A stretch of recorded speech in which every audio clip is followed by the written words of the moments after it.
Hi hello welcome to Yashu and Khushi channel. ಮನೆಯ ಸೊಸೆಯ ಬುದ್ಧಿವಂತಿಕೆ. ಸಾವಿತ್ರಮ್ಮ ಕೃಷ್ಣಪ್ಪ ದಂಪತಿಗಳು ಸೆಟಲ್ಡ್ ಫ್ಯಾಮಿಲಿ. ಕೃಷ್ಣಪ್ಪಗೆ ಗೌರ್ಮೆಂಟ್ ಜಾಬ್ ಇದೆ, ಸ್ವಂತ ಮನೆ. Anasuyamma housewife. ಇವರದು ಅನ್ಯೋನ್ಯವಾದ ದಾಂಪತ್ಯ. ಗಂಡನ ಇಷ್ಟಾನುಸಾರದಂತೆ ನಡೆಯುವ ಗೃಹಿಣಿ.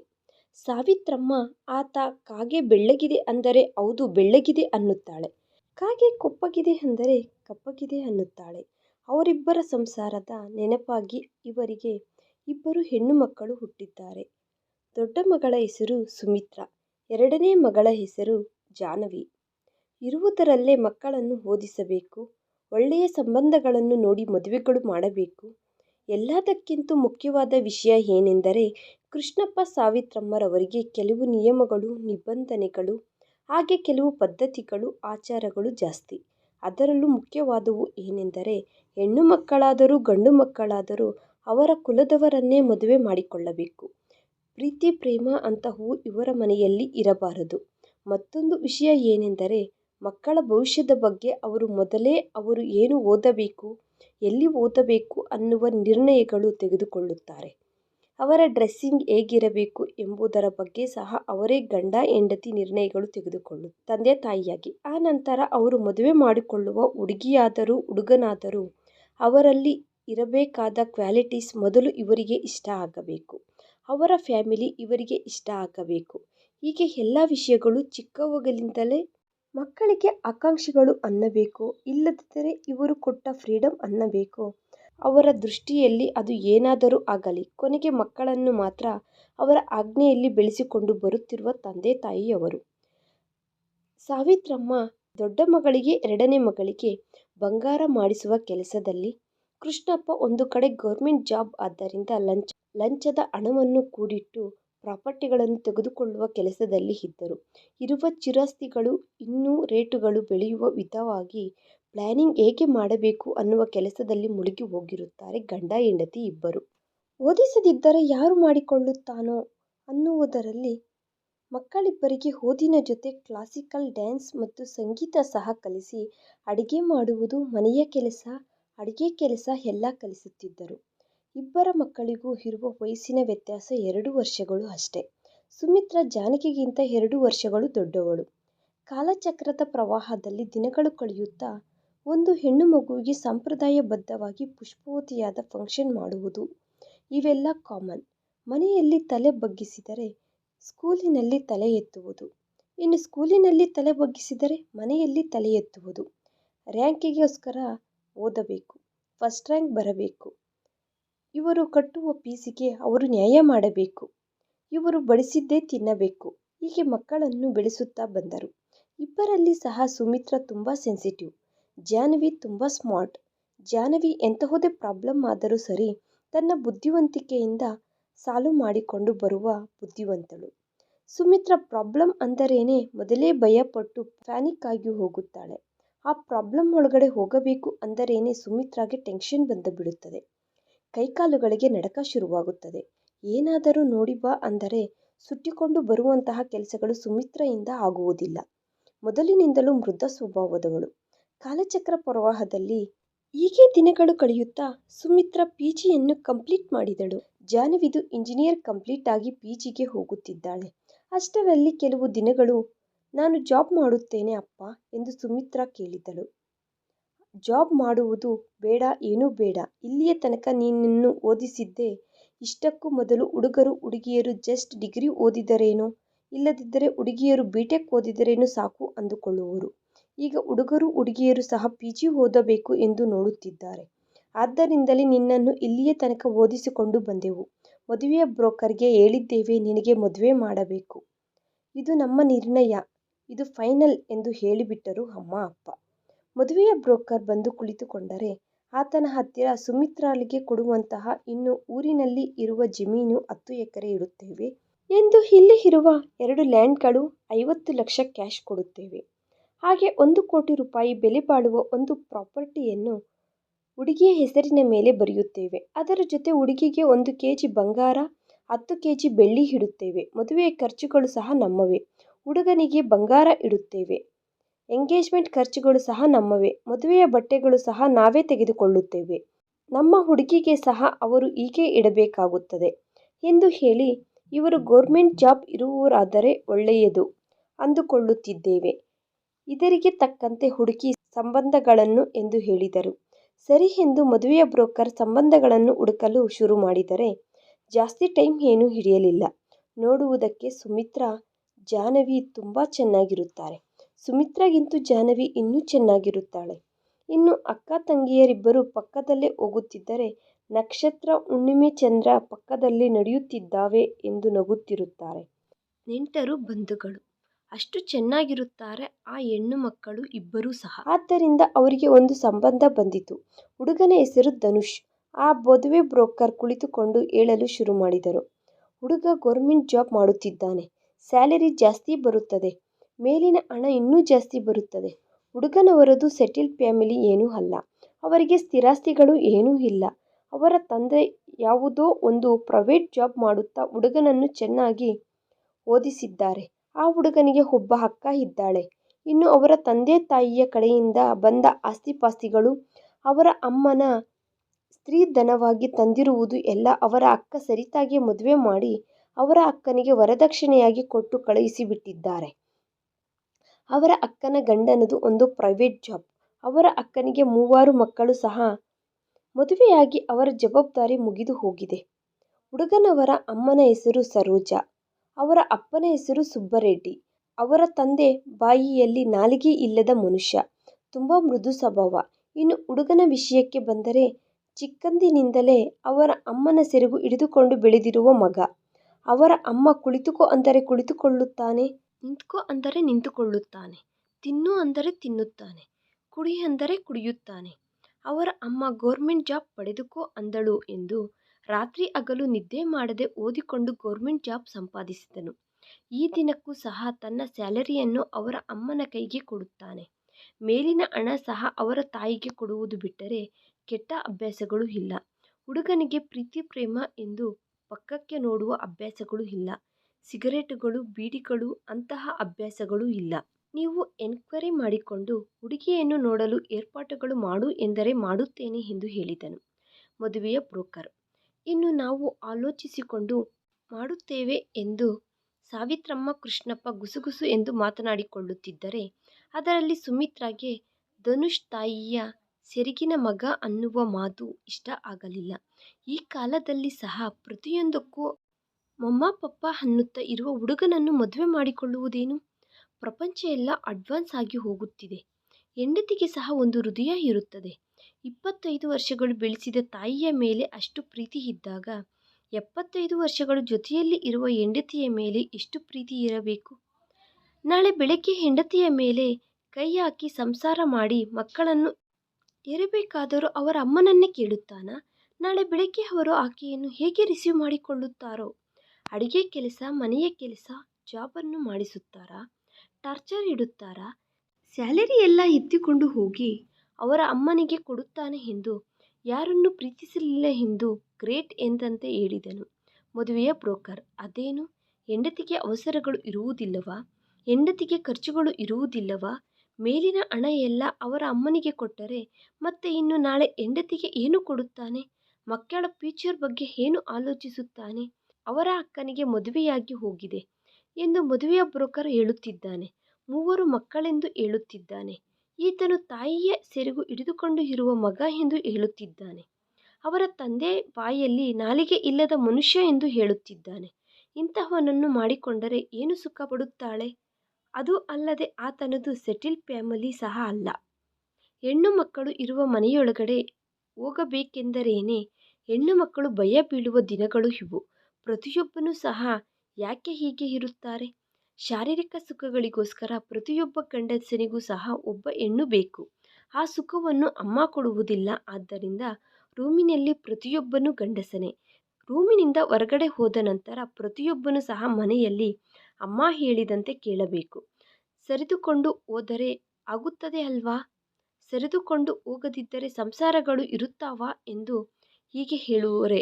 ಆದರೆ ಅವರ ಅಕ್ಕಂದಿರು ತಂಗಿಯರು ಅವರ ಹತ್ತಿರಕ್ಕೆ ಬಂದರೆ ಮಾತ್ರ ಅವರ ಅಮ್ಮನವರು ಅವರ ಅಜ್ಜಿಯವರು ಏನೂ ಅನ್ನಬಾರದು.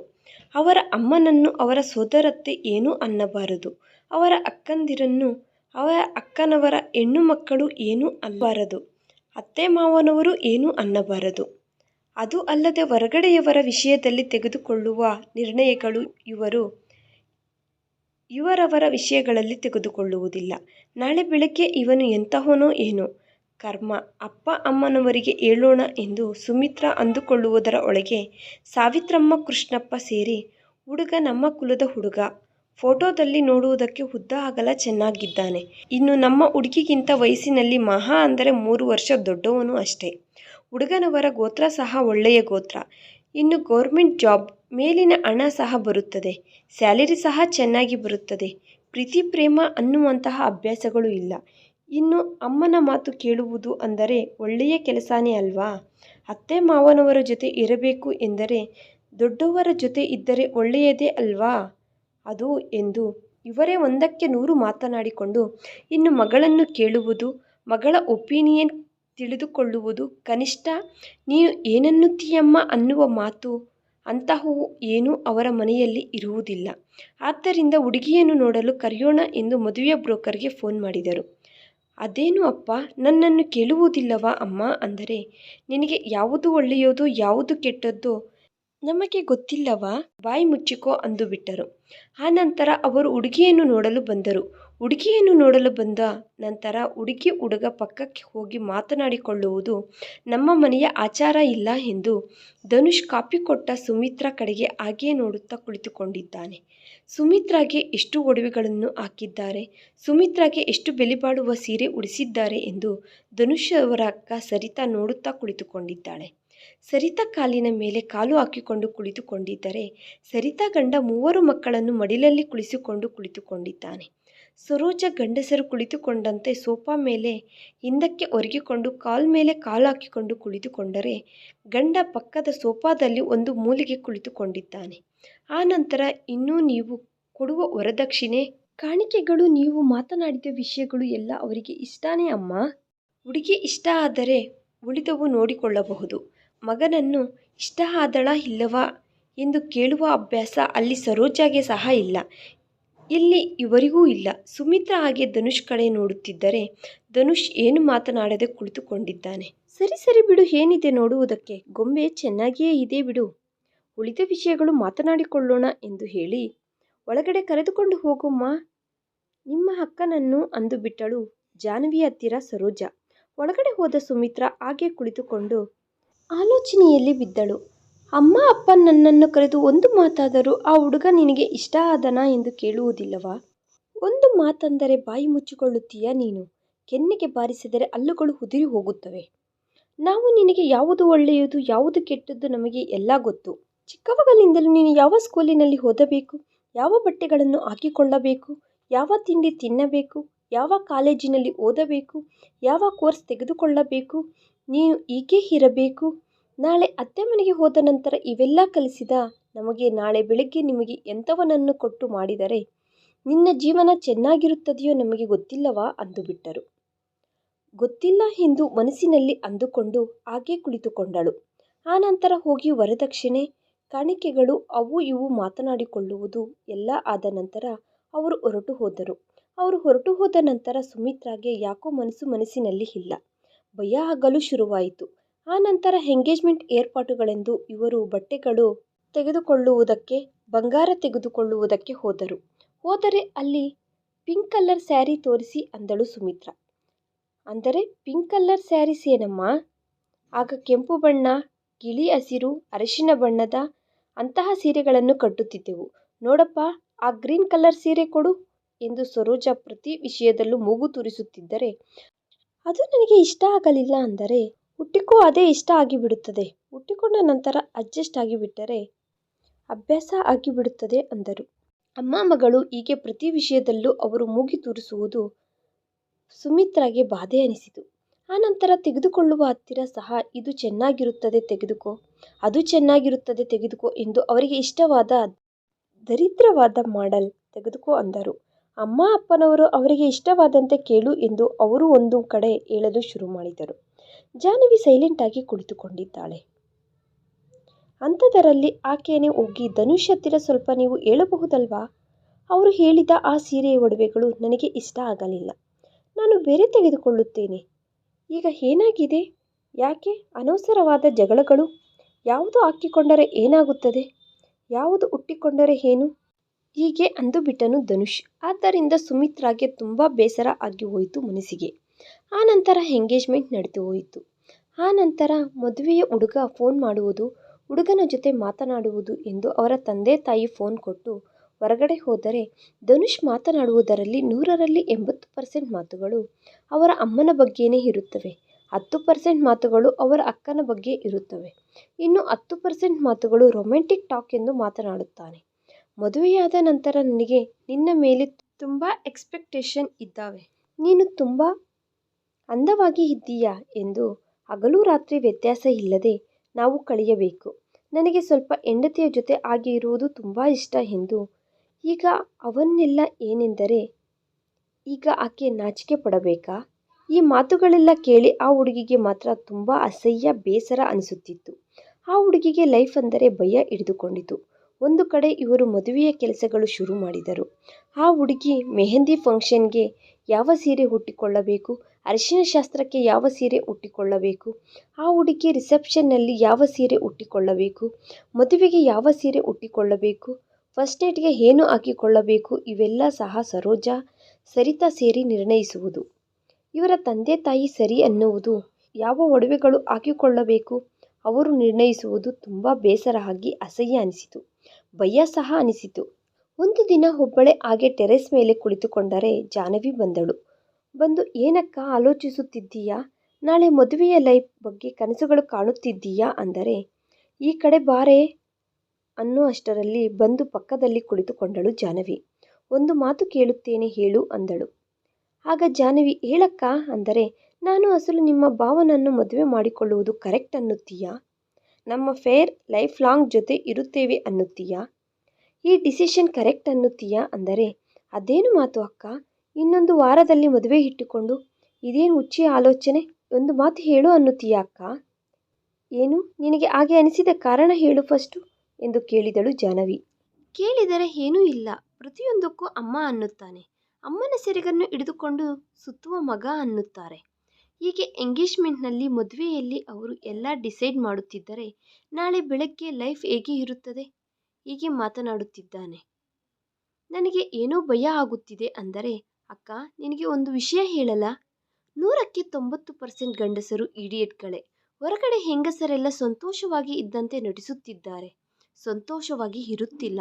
ಸ್ವಲ್ಪ ಜನ ಅವರ ಲೈಫನ್ನು ಸಂತೋಷವಾಗಿ ಬದಲಾಯಿಸಿಕೊಳ್ಳುತ್ತಿದ್ದಾರೆ. ಬಾಯಿ ಮಾಡಿಕೊಂಡು ಬದುಕುವ ಹೆಣ್ಣು ಮಕ್ಕಳು ಕೆಲವರು, ಪ್ರತಿದಿನ ಜಗಳ ಆಡಿ ಗೆಲ್ಲಬೇಕು ಅಂದುಕೊಳ್ಳುವ ಹೆಣ್ಣು ಮಕ್ಕಳು ಕೆಲವರು, ಅತ್ತಾದರೂ ಸಾಧಿಸಿಕೊಳ್ಳುವ ಹೆಣ್ಣು ಮಕ್ಕಳು ಕೆಲವರು, ಬೇರೆ ಸಂಸಾರಗಳು ಹೋಗುವವರು ಕೆಲವರು, ದೇಶಗಳನ್ನು ಬಿಟ್ಟು ಹೋಗುವವರು ಇನ್ ಕೆಲವರು.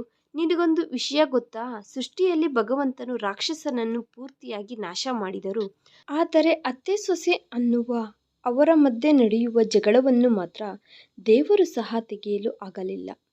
ನಮ್ಮ ಅಮ್ಮನನ್ನೇ ತೆಗೆದುಕೋ, ನಮಗೆ ಒಬ್ಬ ಅಣ್ಣನೋ ತಮ್ಮನೋ ಇದ್ದಾನೆ ಅಂದುಕೋ, ನಮ್ಮ ಅಮ್ಮನಿಂದ ಅತ್ತೆ ಹೊರಗಡೆ ಬಂದು ಬಿಡುತ್ತಾಳೆ ಗೊತ್ತಾ ನಿನಗೆ? ನಮ್ಮ ಅಮ್ಮ ಏನು ದೊಡ್ಡ ಒಬ್ಬ ಕುಂತಿ ಮಾತೇನೂ ಇಲ್ಲದಿದ್ದರೆ ಸೊಸೆಯನ್ನು ತಲೆಯ ಮೇಲೆ ಇಟ್ಟುಕೊಂಡು ನೋಡಿಕೊಳ್ಳುವ ಅತ್ತೆಯವರು ಏನೂ ಅಲ್ಲ. ಮೇಲ್ಮೇಲೆ ಹಾಗೆ ಕಲರಿಂಗ್ ಕೊಡುತ್ತಾಳೆ ಅಷ್ಟೆ. ನಮ್ಮ ತಂದೆ ಏನು ಈಗ ಮಹಾ ಆದರೆ ಧನುಷ್ ಅವರ ತಂದೆ ಸುಬ್ಬಾರೆಡ್ಡಿ ಅವರ ತರಹ ಅಷ್ಟೇ ಅಲ್ವಾ ಅನ್ನುವಂಥ ಟೈಪ್ ಅಲ್ವಾ ಏನು?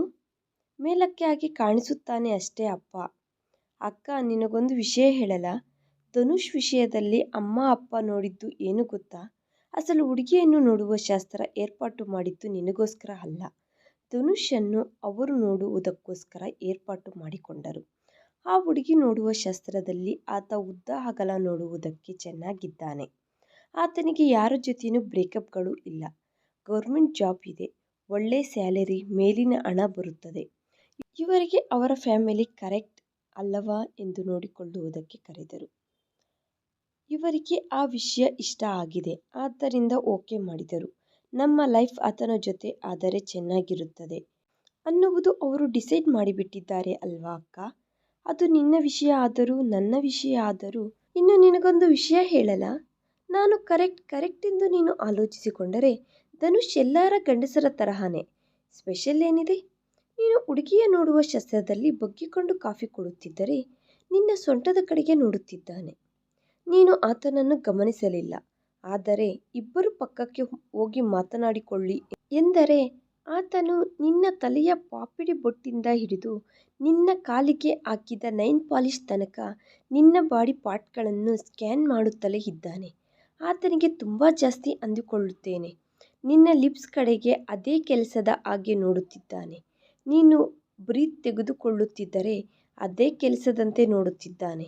ನೀನು ಒಕ್ಕಲು ಕೆಳಗೆ ಸೀರೆ ಉಟ್ಟಿಕೊಂಡರೆ ಅದೇನೋ ಒಂದು ತರಹ ನೋಡುತ್ತಿದ್ದಾನೆ. ಹೇಳಿದರೆ ಚೆನ್ನಾಗಿರುವುದಿಲ್ಲ. ಇನ್ನು ಅಂಥವರನ್ನು ಮಾಡುವುದಾದರೂ ಏನಿದೆ? ಮದುವೆಯಾದ ನಂತರ ತಪ್ಪೋ ಒಪ್ಪೋ ಸಂಸಾರವನ್ನು ಕಾಪಾಡಿಕೊಳ್ಳುವುದಕ್ಕೆ ನಾವೇನು ವ್ಯಭಿಚಾರಿಗಳು ಅಲ್ಲ ಅಲ್ವಾ? ಮಾಡುವುದು ಗಂಡನಾದರೂ ಸರಿ, ಆತನಿಗೆ ಆ ದ್ಯಾಸೆ ಜಾಸ್ತಿ. ಆದ್ದರಿಂದ ಆ ದ್ಯಾಸೆಯಲ್ಲಿ ಇಟ್ಟು ಮೆಲ್ಲಗೆ ಆತನನ್ನು ಬದಲಾಯಿಸಿಕೊಳ್ಳಬೇಕು. ನಿನ್ನ ಮಾತನ್ನು ಕೇಳುವ ಹಾಗೆ ಮಾಡಿಕೊಳ್ಳಬೇಕು. ನೀನು ಆತನನ್ನು ಒಡವೆಗಳ ವಿಷಯದಲ್ಲಿ ಮಾತನಾಡಲಿಲ್ಲ, ಸೀರೆಗಳ ವಿಷಯದಲ್ಲಿ ಮಾತನಾಡಲಿಲ್ಲ ಅಂದುಕೊಳ್ಳುತ್ತಿದ್ದೀಯ. ಅದೇ ಆತನ ಕೈ ಹಿಡಿದುಕೊಂಡು ನೀನು ಪಕ್ಕಕ್ಕೆ ಕರೆದುಕೊಂಡು ಹೋಗಿ ಯಾವ ಟ್ರಯಲ್ ರೂಮಿನಲ್ಲೋ ಡೀಪ್ ಆಗಿ 2 ಡೀಪ್ ಕಿಸ್ ಕೊಟ್ಟಿದ್ದರೆ ನಿನ್ನ ಕಡೆ ಮಾತನಾಡುತ್ತಿದ್ದನೇನೋ ಯಾರಿಗೆ ಗೊತ್ತು? ಮದುವೆಯಾದ ನಂತರ ಆತ ಅಷ್ಟೇ. ನಮ್ಮ ಶರೀರವನ್ನು ಒಂದು ಅಸ್ತ್ರವಾಗಿ ಮಾಡಿಕೊಂಡು ದೊಡ್ಡವರು ಹುಚ್ಚರಾಗಿ ಹೇಳಲಿಲ್ಲ ಅಕ್ಕ. ತುಂಬ ಜನ ಹೆಣ್ಣು ಮಕ್ಕಳಿಗೆ ಅರ್ಥ ಆಗದ ವಿಷಯ ಅದೇ. ಏನೋ ನಮ್ಮ ಮೇಲೆ ದ್ವೇಷದಿಂದ ಹೇಳುತ್ತಾರೆ ಅಂದುಕೊಳ್ಳುತ್ತಾರೆ. ಕಾರ್ಯೇಷು ದಾಸಿ ಆಗಿ ಇರುವುದೇ ಅವರಿಗೆ ನಾವು ದಾಸಿಯಾಗಿ ಇದ್ದೇ ನಮ್ಮ ಸೆರಗಿಗೆ ಕಟ್ಟಿಕೊಳ್ಳಬೇಕು ಎಂದು ಹೇಳಿದ್ದಾರೆ. ಕರಣೇಶು ಮಂತ್ರಿ ಅಂದರೆ ಬುದ್ಧಿವಂತಿಕೆಯಿಂದ ಅವರಿಗೆ ಸಲಹೆಗಳನ್ನು ಕೊಟ್ಟು ನಮ್ಮ ಸಂಸಾರವನ್ನು ಕಾಪಾಡಿಕೊಳ್ಳಬೇಕು ಎಂದು ಹೇಳಿದ್ದಾರೆ. ಭೋಜೇಶು ಮಾತಾ ಅಂದರೆ ರುಚಿಯಾಗಿ ಅಡಿಗೆ ಮಾಡಿಟ್ಟು ಹೊಟ್ಟೆ ತುಂಬ ಊಟ ಬಡಿಸಿ ಗಂಡಸನ್ನು ನಮ್ಮ ಕಡೆಗೆ ತಿರುವಿಕೊಳ್ಳಿ ಅಂದರು. ಶಯನೇಶು ರಂಭಾ ಅಂದರೆ ನಾಚಿಕೆ ಬಿಟ್ಟು ಗಂಡನಿಗೆ ಸುಖ ಕೊಡುತ್ತಾ ಆ ಸುಖದಲ್ಲಿಯೇ ನಮಗೆ ಬೇಕಾಗಿದ್ದಂತೆ ನಮ್ಮ ಸಂಸಾರ, ನಮ್ಮ ಜೀವನವನ್ನು ತಿದ್ದಿಕೊಳ್ಳಬೇಕು. ರೂಪೇಶು ಲಕ್ಷ್ಮಿ ಅಂದರೆ ನಮ್ಮ ಗಂಡನಿಗೆ ನಾವು ಅಂದವಾಗಿ ಕಾಣಿಸಬೇಕು. ಕ್ಷಮೆಯಾ ಧರಿತ್ರಿ ಅಂದರೆ ಗಂಡ ಏನಾದರೂ ದೇವರ ತಪ್ಪುಗಳು ಮಾಡದೇ ಇರುವುದಕ್ಕೆ, ಹಾಗೆ ತಪ್ಪುಗಳು ಮಾಡಿದಾಗ ನಮ್ಮ ಗಂಡನಾದರೂ ಸರಿ ಸಿಚುವೇಶನ್ನಲ್ಲಿ ನಾವು ಕ್ಷಮಿಸಬೇಕು ಎಂದು ದೊಡ್ಡವರು ಹೇಳಿದ್ದಾರೆ. ಅದು ಪ್ರತಿ ಹೆಣ್ಣು ಮಗುವಿಗೂ ಲೈಫಿನಲ್ಲಿ ಒಂದು ಪಾಠದಂತೆ, ಗುಣಪಾಠದಂತೆ ನೆನಪು ಇಟ್ಟುಕೊಳ್ಳುತ್ತಾರೆಂದು ಹೇಳುತ್ತಿದ್ದರು. ಇನ್ನು ನಿಮ್ಮ ಅತ್ತೆ ಮಾವನವರ ವಿಷಯ ಅಂದರೆ ನಿಮ್ಮ ಮಾವ ದೊಡ್ಡ ವೇಸ್ಟ್ ಫೆಲೋ. ನಿಮ್ಮ ಹೆಣ್ಣು ಮಗು ವಿಷಯಕ್ಕೆ ಬಂದರೆ ಅವಳು ಹೇಳಿದ್ದೇ ಎಲ್ಲರೂ ಕೇಳಬೇಕು ಅಂತಿರುತ್ತಾಳೆ. ಅದು ನಮಗೆ ಕಾಣಿಸುತ್ತಾ ಇದೆ.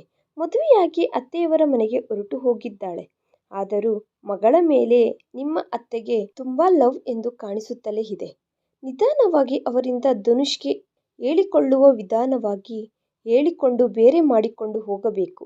ಇಲ್ಲದಿದ್ದರೆ ಜೀವನಗಳು ಅರ್ಥವ್ಯಸ್ಥ ಆಗಿಬಿಡುತ್ತದೆ. ಬೇಗನೆ ಹುಟ್ಟಿದರಂತೆ ಮಕ್ಕಳು. ಆದ್ದರಿಂದ ಮುದುಕನಿಗೆ ಮುದುಕಳಿಗೆ ವಯಸ್ಸು ಚೆನ್ನಾಗಿಯೇ ಇದೆ. ಅವರಿಂದ ಬರುವ ಆಸ್ತಿ ಏನೂ ಇಲ್ಲ. ಆದ್ದರಿಂದ ಆತನನ್ನು ಜಾಗ್ರತೆಯಿಂದ ಗ್ರಿಫ್ನಲ್ಲಿ ಇಟ್ಟುಕೊಂಡರೆ ಒಂದು ವಿಷಯ ಹೇಳು ಅನ್ನುತ್ತೀಯಾ?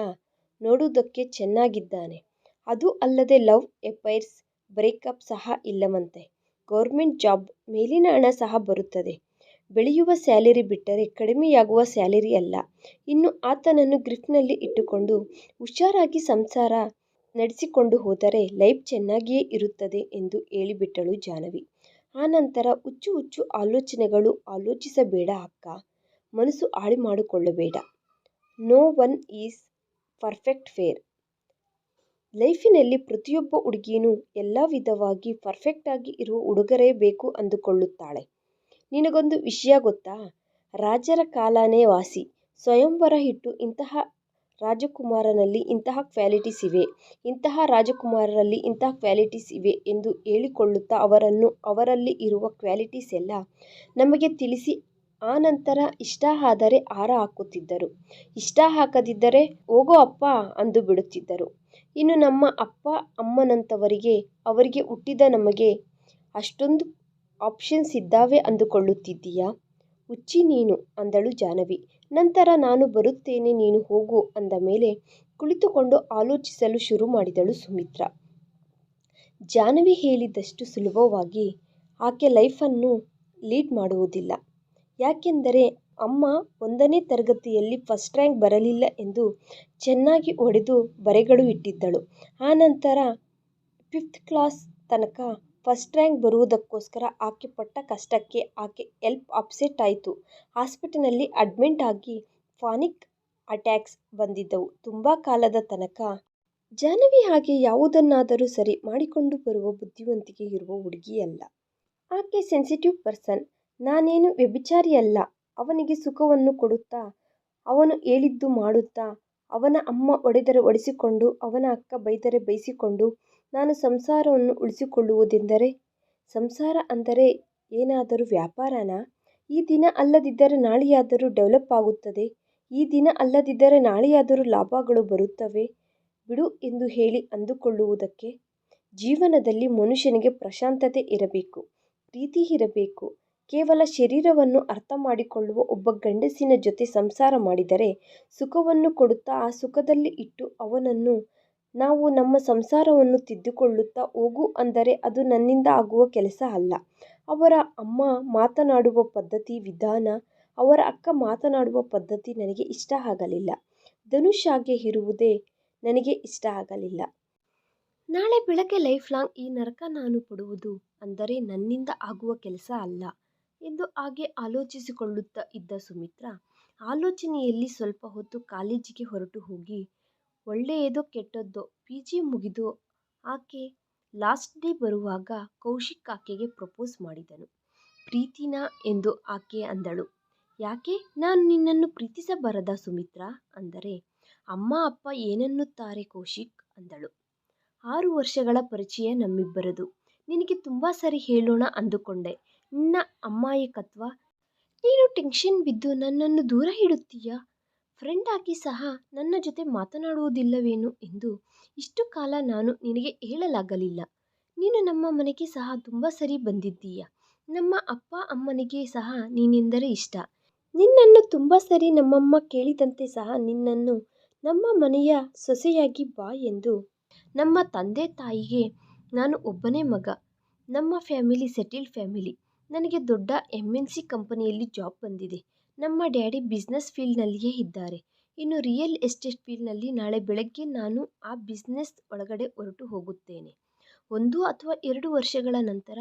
ಇನ್ನು ನಮ್ಮ ಅಮ್ಮನ ವಿಷಯಕ್ಕೆ ಬಂದರೆ ನಮ್ಮ ಅಮ್ಮ ನಿನ್ನನ್ನು ಹೊಡೆಯುವ ಬೈಯುವ ಅತ್ತೆ ಅವರು ಅಲ್ಲ. ನಿಮಗೆ ಕ್ಯಾಸ್ಟ್ ವೇರಿಯೇಷನ್ ಇದೆ. ನಿಮ್ಮ ಮನೆಗೆ ನಮ್ಮ ತಂದೆ ತಾಯಿಯವರನ್ನು ಕರೆದುಕೊಂಡು ಬಂದು ಮಾತನಾಡು ಅಂದರೆ ಮಾತನಾಡುತ್ತೇವೆ ಅಂದರೆ ಬೇಡ ಕೌಶಿಕ್, ಇದು ನಡೆಯುವುದಿಲ್ಲ. ನೀನೇನು ಅಂದುಕೊಳ್ಳಬೇಡ ಎಂದು ಆ ದಿನ ಆಕೆ ಅಂದು ಬಿಟ್ಟಳು. ನಿಜ ಹೇಳಬೇಕೆಂದರೆ ಧನುಷ್ಗಿಂತ ಕೌಶಿಕ್ ಹೈಟ್ ಇರುತ್ತಾನೆ, ಅಂದವಾಗಿ ಇರುತ್ತಾನೆ, ಸೆನ್ಸ್ ಆಫ್ ಹ್ಯೂಮರ್ ಇದೆ. ಅವರ ಫ್ಯಾಮಿಲಿ ತುಂಬ ಒಳ್ಳೆಯದು. ಕ್ಯಾಸ್ಟ್ ಬೇರೆ ಇದೆ ಅನ್ನುವ ಮಾತು ಬಿಟ್ಟರೆ ಅವರ ತಂದೆ ತಾಯಿಗೆ ಸಂಸ್ಕಾರ ಇದೆ. ಆಕೆ ಒಬ್ಬ ಫ್ರೆಂಡ್ ಆಗಿ ಹೋದಾಗಲೇ ಅವರು ತುಂಬ ಗೌರವದಿಂದ ನೋಡಿದರು. ಆಕೆ ಸಹ ಕೌಶಿಕನ್ನು ತುಂಬ ಇಷ್ಟಪಟ್ಟಿದ್ದಳು. ಆ ವಿಷಯ ಅವರ ತಂದೆ ತಾಯಿಗೆ ಹೇಳಬೇಕೆಂದರೆ ಭಯ, ಹೇಳಿದರೆ ಒಪ್ಪಿಕೊಳ್ಳುವುದಿಲ್ಲ ಅನ್ನುವ ಟೆನ್ಷನ್.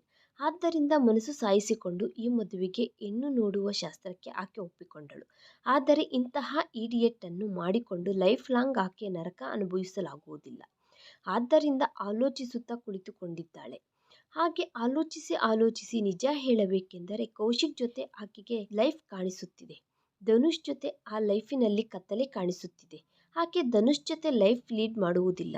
ಜಾಹ್ನವಿ ಹೇಳಿದಂತೆ ಪ್ರತಿದಿನ ಗಂಡಾಂತರದಂತೆ 100 ವರ್ಷಗಳ ಆಯುಸ್ಸು ಅನ್ನುವ ಜೀವನವನ್ನು ದಿನಕ್ಕೆ 1 ಬಾರಿ ಲಾಟರಿ ಹಾಕಿಕೊಂಡು ಈ ದಿನ ನಾನು ಹಾಕಿದ ಲಾಟರಿ ಹೊಡೆಯುತ್ತದೆಯಾ ಇಲ್ಲವಾ, ಇವನು ಕೇಳುತ್ತಾನಾ ಇಲ್ಲವಾ, ನಾನು ಇವನಿಗೆ ಇನ್ನೂ ಸುಖವನ್ನು ಕೊಟ್ಟು ಬದಲಾಯಿಸಿಕೊಳ್ಳಬೇಕಾ ಅನ್ನುವ ಕೆಟ್ಟ ಆಲೋಚನೆಗಳು ಆಕೆ ಮಾಡುವುದಿಲ್ಲ.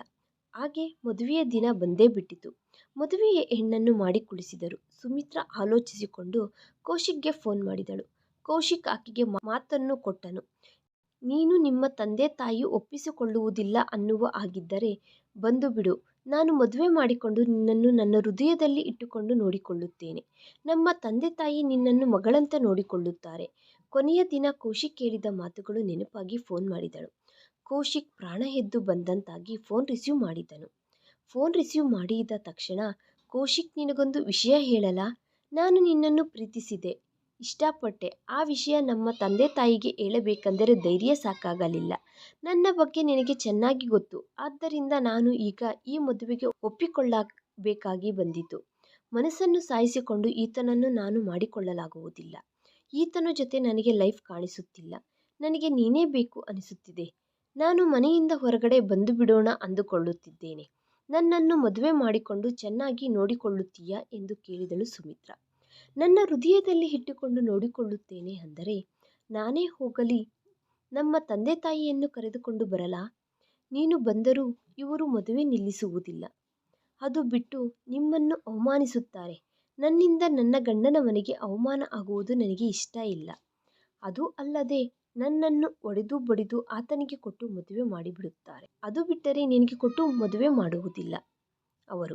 ಅವರು ಕ್ಯಾಸ್ಟಿಗೆ ತುಂಬ ಇಂಪಾರ್ಟೆಂಟ್ ಕೊಡುತ್ತಾರೆ ಎಂದು ನಿನಗೆ ಗೊತ್ತು. ನೀನೇನು ಕರೆದುಕೊಂಡು ಬರಬೇಡ ಅಂದಳು. ಕೌಶಿಕ್, ನೀನು ಹಾಕಿಕೊಂಡಿರುವ ಬಟ್ಟೆಗಳ ಜೊತೆ ಬಂದು ಬಿಡು ಅಂದರೆ ಸರಿ ಎಂದು ಮೈಮೇಲಿರುವ ಒಡವೆಗಳೆಲ್ಲ ತೆಗೆದು ಬಿಟ್ಟಳು. ಸುಮಿತ್ರಾ ಡ್ರೆಸ್ ಹಾಕಿಕೊಂಡು ಲೆಟರ್ ಬರೆದಳು. ಲೆಟರ್ ಬರೆದು ಆ ನಂತರ ಹುಡುಗಿಗೆ ಬೇಕಾದ ಮಿನಿಮಮ್ ಪ್ರೂಫ್ಸ್ ಏನೋ ಇದ್ದರೆ ಮಾರ್ಕ್ಸ್ ಕಾರ್ಡ್ಗಳೆಲ್ಲ ತೆಗೆದುಕೊಂಡು ಆಲ್ರೆಡಿ ಬೇರೆ ಸಿಮ್ ತೆಗೆದುಕೊಂಡು ಇಟ್ಟಿದ್ದಾಳೆ. ಆದ್ದರಿಂದ ತನ್ನ ಸಿಮ್ ಸಹ ಅಲ್ಲೇ ಹಾಕಿ ಫೋನಿನಲ್ಲಿ ಕೌಶಿಕ್ಗೆ ಬೇರೆ ಸಿಮ್ ತೆಗೆದುಕೊಂಡಿದ್ದೇನೆ ಎಂದು ನಂಬರ್ ಹೇಳಿ ಅಲ್ಲಿಂದ ಹೊರಟು ಹೋದಳು. ಮಗಳು ಹೊರಟು ಹೋಗಿದ್ದಾಳೆ ಅನ್ನುವ ವಿಷಯ ತಿಳಿದುಕೊಂಡ ಸಾವಿತ್ರಮ್ಮ ಕೃಷ್ಣಪ್ಪ ಕುಳಿತುಕೊಂಡು ಎದ್ದು ಹೋದರು, ತಲೆಯ ಮೇಲೆ ಕೈ ಇಟ್ಟುಕೊಂಡು. ಜಾಹ್ನವಿ ಲೆಟರ್ ತೆಗೆದುಕೊಂಡು ಓದಿದಳು. ನೀವು ನೋಡಿದ ಹುಡುಗ ನನಗೆ ಇಷ್ಟ ಆಗಲಿಲ್ಲ. ನಾನು ಬೇರೆ ಹುಡುಗನನ್ನು ಪ್ರೀತಿಸಿದೆ. ಆತನ ಜೊತೆ ಹೊರಟು ಹೋಗುತ್ತಿದ್ದೇನೆ. ಆತನದು ನಮ್ಮ ಕ್ಯಾಸ್ಟ್ ಅಲ್ಲ. ನೀವೇಗೂ ನನ್ನನ್ನು ಆತನನ್ನು ಅಕ್ಸೆಪ್ಟ್ ಮಾಡುವುದಿಲ್ಲ ಎಂದು ನನಗೆ ಗೊತ್ತು. ನೀವು ಒಂದು ವೇಳೆ ನನ್ನನ್ನು ಮಾತನಾಡಬೇಕು, ನನ್ನ ಜೊತೆ ಇರಬೇಕು, ನಾನು ಬೇಕು ಅಂದುಕೊಂಡರೆ ಯಾವುದೋ ಒಂದು ದಿನ ನಾನು ಫೋನ್ ನಂಬರ್ ಅಡ್ರೆಸ್ ಜೊತೆ ನನ್ನ ಮದುವೆಯಾದ ನಂತರ ನಿಮಗೆ ಲೆಟರ್ ಬರೆಯುತ್ತೇನೆ. ಬರಬೇಕು ಅಂದುಕೊಂಡರೆ ಬನ್ನಿ. ನಾನು ನಿಮ್ಮ ಮಗಳಾಗಿ ಇದ್ದೀನಿ ಅಂದುಕೊಂಡರೆ ಯಾವಾಗ ಬಂದರೂ ನನ್ನ ತಂದೆ ತಾಯಿಯಾಗಿ ನಿಮಗೆ ನಾನು ಕೊಡುವ ಬೆಲೆ ಗೌರವಕ್ಕಿಂತ ನನ್ನ ಅತ್ತೆ ಮನೆಯವರು ನನ್ನ ಗಂಡ ಜಾಸ್ತಿ ಗೌರವವನ್ನು ಕೊಡುತ್ತಾರೆ. ಇಲ್ಲ ಅಂದರೆ ನೀವು ನನ್ನನ್ನು ಬೈಯುವ ಆಗಿದ್ದರೆ, ಇಲ್ಲದಿದ್ದರೆ ನನ್ನ ಗಂಡನನ್ನು ಏನಾದರೂ ಬೈಯುವ ಆಗಿದ್ದರೆ ನಿಮ್ಮ ಮುಖಗಳನ್ನು ಮತ್ತೆ ನನಗೆ ತೋರಿಸಬೇಡಿ. ನಾನು ಪೊರಕೆ ಕಡ್ಡಿಯಷ್ಟು ಸಹ ಏನೂ ತೆಗೆದುಕೊಂಡು ಹೋಗುತ್ತಿಲ್ಲ. ನನ್ನನ್ನು ಹಾಕಿಕೊಂಡಿರುವ ಬಟ್ಟೆಗಳ ಜೊತೆ ಬಾ ಎಂದು ಕರೆದರು. ಆದ್ದರಿಂದ ನಾನು 1 ಗ್ರಾಂ ಬಂಗಾರ ಸಹ ಏನು ತೆಗೆದುಕೊಂಡು ಹೋಗುತ್ತಿಲ್ಲ. ನಾನು ಓದಿಕೊಂಡ ನನ್ನ ಮಾರ್ಕ್ಸ್ ಕಾರ್ಡ್ ಸರ್ಟಿಫಿಕೇಟ್ ಮಾತ್ರ ನಾನು ತೆಗೆದುಕೊಂಡು ಹೋಗುತ್ತಿದ್ದೇನೆ ಎಂದು ಹೇಳಿ ಬರೆದಿದೆ. ಅದರಲ್ಲಿ ಆ ವಿಷಯ ನೋಡಿದಂತಹ ಜಾಹ್ನವಿ ಲೆಟರನ್ನು ಅವರ ತಂದೆ ತಾಯಿಗೆ ಕೊಟ್ಟಳು. ಅಕ್ಕ ತುಂಬ ಭಯಪಟ್ಟಂತೆ ಇದ್ದಾಳೆ ಈತನ ವ್ಯವಹಾರದಲ್ಲಿ ಅಂದುಕೊಂಡಳು. ಅಷ್ಟರಲ್ಲಿ ಈ ವಿಷಯ ತಿಳಿದು ಸರೋಜ ಸುಬ್ಬಾರೆಡ್ಡಿ ಅವರನ್ನು ನೆಂಟರನ್ನು ಮಗಳನ್ನು ಕರೆದುಕೊಂಡು ಅಲ್ಲಿಗೆ ಬಂದು ಕುಳಿತುಕೊಂಡಿದ್ದಾಳೆ. ಏನು ಇದೆಲ್ಲ? ನಿನ್ನ ಮಗಳನ್ನು ಬೆಳೆಸುವ ಪದ್ಧತಿ ವಿಧಾನ ಇದೇನಾ ಎಂದು ಒಂದು ಕಡೆ ಇವರ ನೆಂಟರೆಲ್ಲರೂ ಸಹ ಬರುವಷ್ಟರಲ್ಲಿ ಏನು ಉತ್ತರ ಹೇಳಬೇಕು? ಈಗ ಕೆಲವು ಗಂಟೆಗಳಲ್ಲಿ ಮದುವೆ ಇದೆ. ನಮ್ಮ ಮರ್ಯಾದೆ ಎಲ್ಲ ತೆಗೆಯುವುದಕ್ಕೆ ಸಿದ್ಧರಾಗಿದ್ದಾರೆ. ನಿಮ್ಮ ಮೇಲೆ ಮರ್ಯಾದೆ ನಷ್ಟ ಪರಿಹಾರ ಹಾಕುತ್ತೇವೆ, ಅದು ಇದು ಎಂದು ಸ್ವಲ್ಪ ಹೊತ್ತು ಕೂಗಾಡಿದ ನಂತರ ಸಾವಿತ್ರಮ್ಮ ಕೃಷ್ಣಪ್ಪ ಸೈಲೆಂಟಾಗಿ ಕುಳಿತುಕೊಂಡ ನಂತರ ಸರೋಜಮ್ಮ ಮಗಳು ಪಕ್ಕಕ್ಕೆ ಎಳೆದುಕೊಂಡು ಹೋದಳು. ಪಕ್ಕಕ್ಕೆ ಎಳೆದುಕೊಂಡು ಹೋಗಿ, ಅಮ್ಮ, ಯಾಕೆ ಹಾಗೆ ಜೋರಾಗಿ ಹುಚ್ಚಿಯಂತೆ ಕಿರ್ಚಾಡುತ್ತಿದ್ದೀಯಾ? ಏನಾಗಿದೆ ಅಂದರೆ, ಏನಾಗಿದೆ ಅಂದರೇನು? ದೊಡ್ಡವಳು ಹೋದರೆ ಚಿಕ್ಕವಳು ಇಲ್ಲವಾ? ಚಿಕ್ಕವಳದು ಸಹ ಇಂಜಿನಿಯರಿಂಗ್ ಮುಗಿದಿದೆ ಅಲ್ವಾ? ನೋಡುವುದಕ್ಕೆ ಅವಳು ಚೆನ್ನಾಗಿಯೇ ಇದ್ದಾಳೆ. ದೊಡ್ಡವಳಾಗಿದ್ದಾಳೆ ಅಲ್ವಾ? ಚಿಕ್ಕವಳೇನೂ ಅಲ್ಲ ಅಲ್ವಾ? ದೊಡ್ಡವಳೇಗೋ ಎಲ್ಲಿಗೋ ಬಂಧವನ್ನು ಮುರಿದುಕೊಂಡು ಹೋಗಿದ್ದಾಳೆ ಎಂದು ಅದೇ ಕೋಪದಲ್ಲಿ ಇವರು ದೊಡ್ಡವಳಿಗೆ ಏನೂ ಇಡುವುದಿಲ್ಲ. ದೊಡ್ಡವಳಿಗೆ ಕೊಡಬೇಕಾದ ಆಸ್ತಿಪಾಸ್ತಿಗಳೆಲ್ಲ ಚಿಕ್ಕವಳಿಗೆ ಇಡು ಅಂದರೆ ಡಬಲ್ ಪ್ರಾಫಿಟ್ ನಮಗೆ ಬರುತ್ತದೆ ಇಲ್ಲವಾ? ಈಗ ಇವಳನ್ನು ಕೊಟ್ಟು ಮಾಡು ಅಂತ ಹೇಳು. ನಮ್ಮ ಮರ್ಯಾದೆ ನಮಗೆ ಕೊಡು ಅಂತ ಹೇಳು. ನಮ್ಮವನಿಗೆ ಹೆಣ್ಣಾದರೆ ಸಾಕು. ಅವಳಾದರೂ ಇವಳಾದರೂ ಯಾರಾದರೂ ಒಂದೇ ಅಲ್ವಾ ಅಂದಳು ಸರಿತಾ. ಅಂದ ನಂತರ ಸರೋಜ ಹೋಗಿ, ನಿಮ್ಮ ಚಿಕ್ಕ ಮಗಳನ್ನು ನಮ್ಮ ಮಗನಿಗೆ ಕೊಟ್ಟು ಮದುವೆ ಮಾಡಿ. ಇಲ್ಲದಿದ್ದರೆ ನಿಮ್ಮ ದೊಡ್ಡ ಮಗಳು ಅಷ್ಟೊಂದು ಅವಮಾನಿಸಿ ಹೋಗಿದ್ದಾಳೆ. ಆದ್ದರಿಂದ ನಿಮ್ಮ ದೊಡ್ಡ ಮಗಳಿಗೆ ಇಡಬೇಕಾಗಿರುವುದು ಸಹ ನಿಮ್ಮ ಚಿಕ್ಕ ಮಗಳಿಗೆ ಇಡಿ ಅಂದರೆ ತುಂಬ ಸಂತೋಷ ಬೀಗರೆ.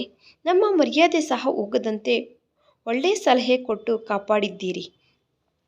ನಿಮ್ಮ ಋಣ ತೀರಿಸಿಕೊಳ್ಳಲಾಗುವುದಿಲ್ಲ ನಾವು. ಆದರೆ ಈ ಮುಹೂರ್ತ ಬೇಡಮ್ಮ, ನಮಗೆ ಆಗಿ ಬಂದಿಲ್ಲ, ಈ ಮುಹೂರ್ತ ಬದಲಾಯಿಸೋಣ ಅಂದನು ಮದುವೆಯ ಬ್ರೋಕರ್.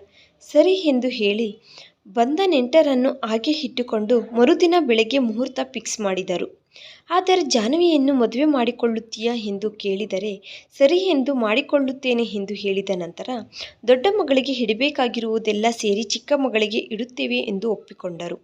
ಇವರು ಒಪ್ಪಿಕೊಂಡ ನಂತರ ಅಪ್ಪ, ನೀನು ನನಗೆ ಇಡಬೇಕು ಅಂದುಕೊಳ್ಳುತ್ತಿದ್ದೀಯಾ ಅಂದರೆ ಹೌದು, ಕೊಡುತ್ತೇನೆ, ಏನಿದೆ, ಅವರ ಕೈಗೆ ಕೊಟ್ಟು ಬಿಡುತ್ತೇನೆ ಮದುವೆಯ ಮಂಟಪದಲ್ಲಿ ಅಂದರೆ ಬೇಡ ಅಪ್ಪ, ಅದು ಕೊಡುವುದೇನೋ ನನ್ನ ಹೆಸರಿನ ಮೇಲೆ ಬ್ಯಾಂಕ್ನಲ್ಲಿ ಹಾಕಿ ಅಪ್ಪ, ನನ್ನ ಹೆಸರಿನ ಮೇಲೆ ಬರೆದು ಡಾಕ್ಯುಮೆಂಟ್ ಕೊಟ್ಟು ಬಿಡು, ನಾನೇ ಲಾಕರ್ನಲ್ಲಿ ಇಟ್ಟುಕೊಳ್ಳುತ್ತೇನೆ ಅಂದರೆ ಏನು, ನಿನಗೆ ಏನಾಗಿದೆ ಮತ್ತೆ ಅಂದಳು ಸಾವಿತ್ರಮ್ಮ. ಬಂದ ನೆಂಟರ ಹತ್ತಿರ ನೋಡು ಅತ್ತೆ, ನೋಡು ಚಿಕ್ಕಮ್ಮ, ನೋಡು ದೊಡ್ಡಪ್ಪ ಹೇಗೆ ಮಾತನಾಡುತ್ತಿದ್ದಾಳೆ ಅಂದರೆ ಯಾವ ದಿನಗಳಲ್ಲಿ ಇದ್ದೀರಾ ನೀವು? ಹಳೆಯ ದಿನಗಳಲ್ಲಿ. ಇವತ್ತು ನಾಳೆನೋ ಎಲ್ಲರೂ ಹೆಣ್ಣು ಮಕ್ಕಳ ಹೆಸರಿನ ಮೇಲೆ ಬರೆಯುತ್ತಿದ್ದಾರೆ. ಅವರ ಕೈಗೆ ಕೊಡುವುದೇನು? ನೀವು ಕೊಡುವ ಒಡವೆಗಳು ಸಹ ಅವಳಿಗೆ ಕೊಡಿ, ಅವಳು ಜಾಗೃತಿಯಿಂದ ನೋಡಿಕೊಳ್ಳುವುದಿಲ್ಲವಾ ಏನು? ಅವಳ ಮದುವೆಯ ಆದ ಮೇಲೆ ಅನ್ನುವಷ್ಟರಲ್ಲಿ 1 kg ಬಂಗಾರ 2 kg ಆಗಿದೆ, 10 kg ಬೆಳ್ಳಿ 20 kg ಆಗಿದೆ, ಇಡುವ ಪ್ರತಿಯೊಂದು ಡಬಲ್ ಆಗಿದೆ.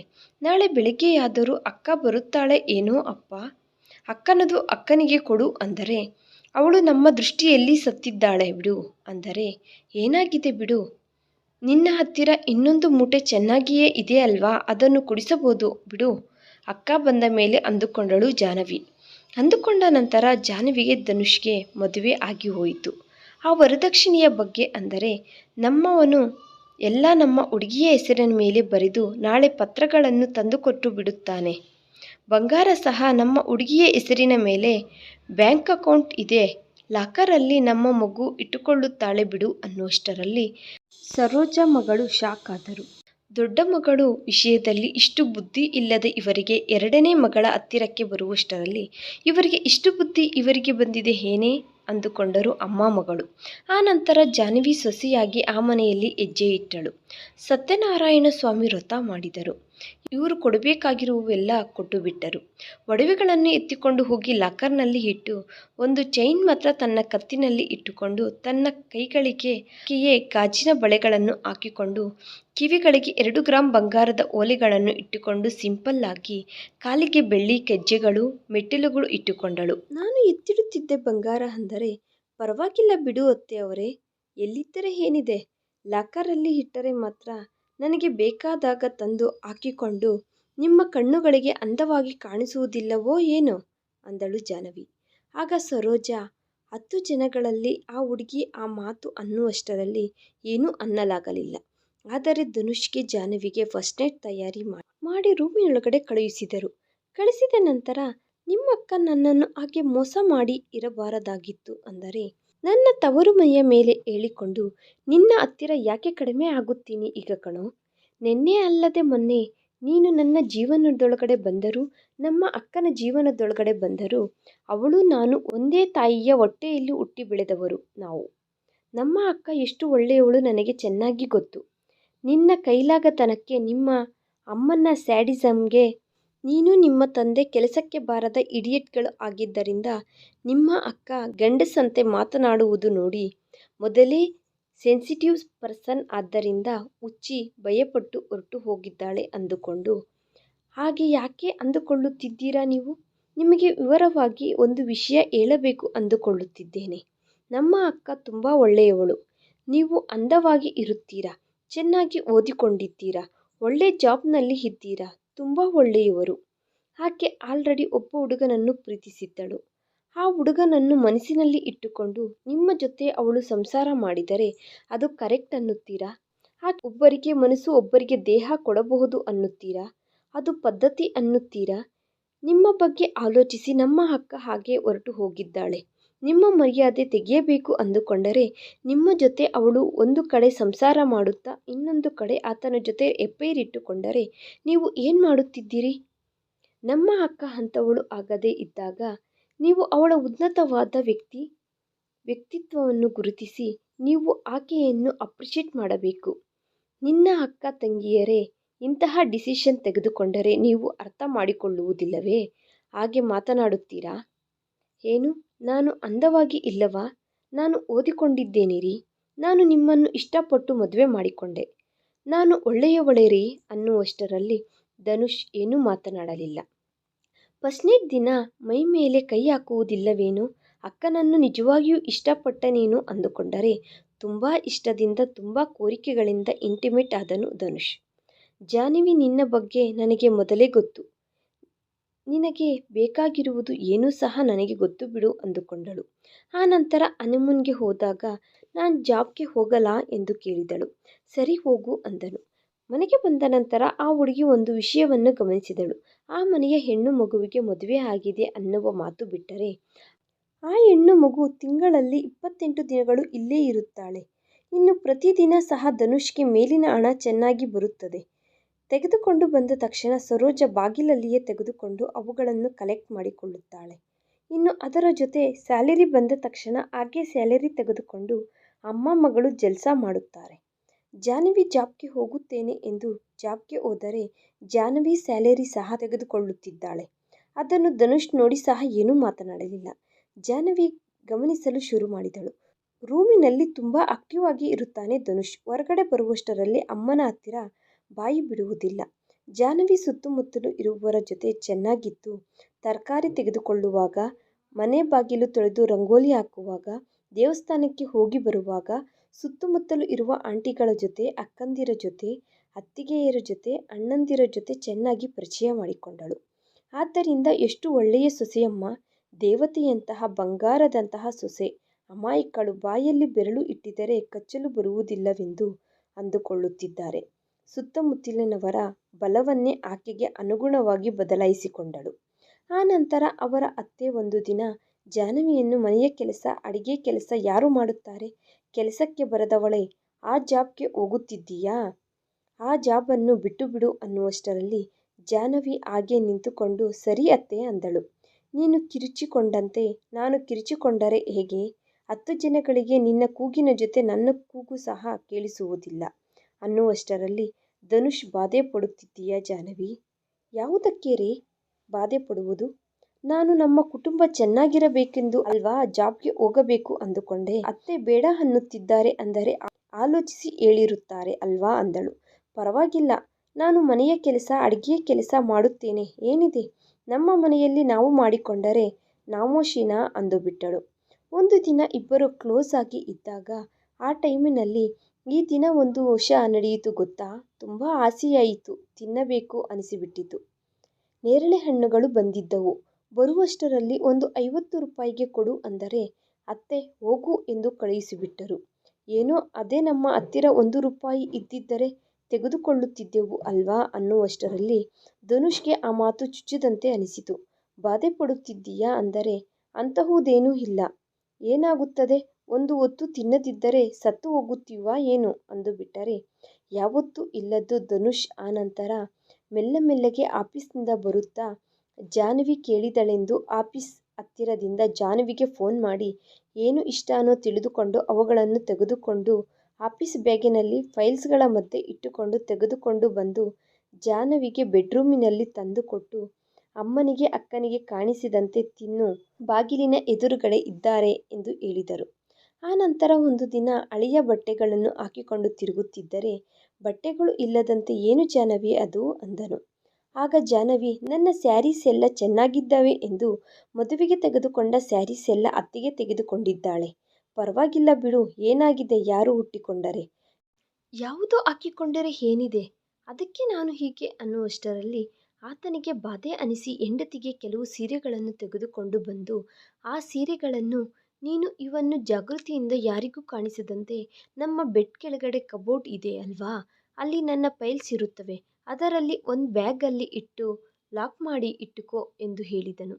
ಆ ನಂತರದಿಂದ ಅಮ್ಮ ಜಾಹ್ನವಿಗೆ ಹೆಲ್ತ್ ಚೆನ್ನಾಗಿಲ್ಲವಂತೆ, ಹೊರಗಡೆ ಕರೆದುಕೊಂಡು ಹೋಗುತ್ತಿದ್ದೇನೆ ಅಂದರೆ, ಏನು ರೋಗ ಬಂದಿದೆ ನಿನ್ನ ಹೆಂಡತಿಗೆ ಅಂದರೆ, ಏನೂ ಇಲ್ಲಮ್ಮ, ಸ್ವಲ್ಪ ಸುಸ್ತಾಗಿ ಇರುತ್ತಿದ್ದಾಳೆ. ಹೇಗೋ ನನ್ನ ಹತ್ತಿರ ಕಾರ್ಡ್ ಇದೆ ಅಲ್ವಾ, ಫ್ರೀ ಕಾರ್ಡನ್ನು ತೆಗೆದುಕೊಂಡು ಹೋಗುತ್ತಿದ್ದೇನೆ ಎಂದು ಹೆಂಡತಿಯನ್ನು ಹೊರಗಡೆ ಕರೆದುಕೊಂಡು ಹೋಗುವುದು.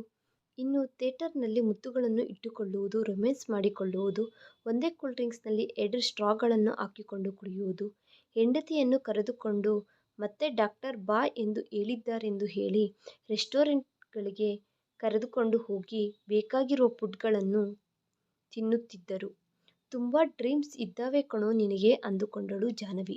ಆನಂತರ ಹೋಟೆಲ್ ರೂಮಿಗೆ ಕರೆದುಕೊಂಡು ಹೋಗುವುದು. ಮನೆಯಲ್ಲಿ ಯಾವಾಗ ನೋಡಿದರೂ ಮನೆ ತುಂಬ ಇರುತ್ತಿದ್ದಾರೆ, ನನಗೆ ನಿನ್ನ ಜೊತೆ ತುಂಬ ಫ್ರೀಯಾಗಿ ಇರಬೇಕೆಂದು ಇದೆ ಎಂದು ಫ್ರೆಂಡ್ ಅವರ ಮದುವೆಗೆ ಎಂದು ಹೇಳಿ, ಆಫೀಸ್ ಟ್ರಿಪ್ಗೆ ನಾನು ಹೋಗುತ್ತಿದ್ದೇನೆ, ಅಲ್ಲಿ ನನಗೆ ಅಡುಗೆ ಮಾಡಿ ಇಡುವವರು ಬೇಕು ಎಂದು ಹೇಳಿ ಜಾಹ್ನವಿಯನ್ನು ಕರೆದುಕೊಂಡು ಟ್ರಿಪ್ಗಳಿಗೆ ಹೋಗಿ ತಿರುಗಾಡುತ್ತಾ ಬರುವುದು. ಹೀಗೆ ಹೋಗಿ ಬರಲು ಶುರು ಮಾಡಿದರು, ಮನೆಯವರಿಗೆ ನಿಜ ಹೇಳದೆ ಸುಳ್ಳುಗಳು ಹೇಳಿಕೊಳ್ಳುತ್ತಾ. ಆನಂತರ ಒಂದು ದಿನ ಇಬ್ಬರು ಕ್ಲೋಸ್ ಆಗಿ ಇರುವ ಟೈಮಿನಲ್ಲೇ ಜಾಹ್ನವಿ ಧನುಷ್ ಎದೆಯ ಮೇಲೆ ಮಲಗಿಕೊಂಡು, ನಿನಗೊಂದು ವಿಷಯ ಹೇಳಲಾ ನಾನು ಅಂದರೆ, ಹೇಳು ಜಾಹ್ನವಿ ಅಂದನು.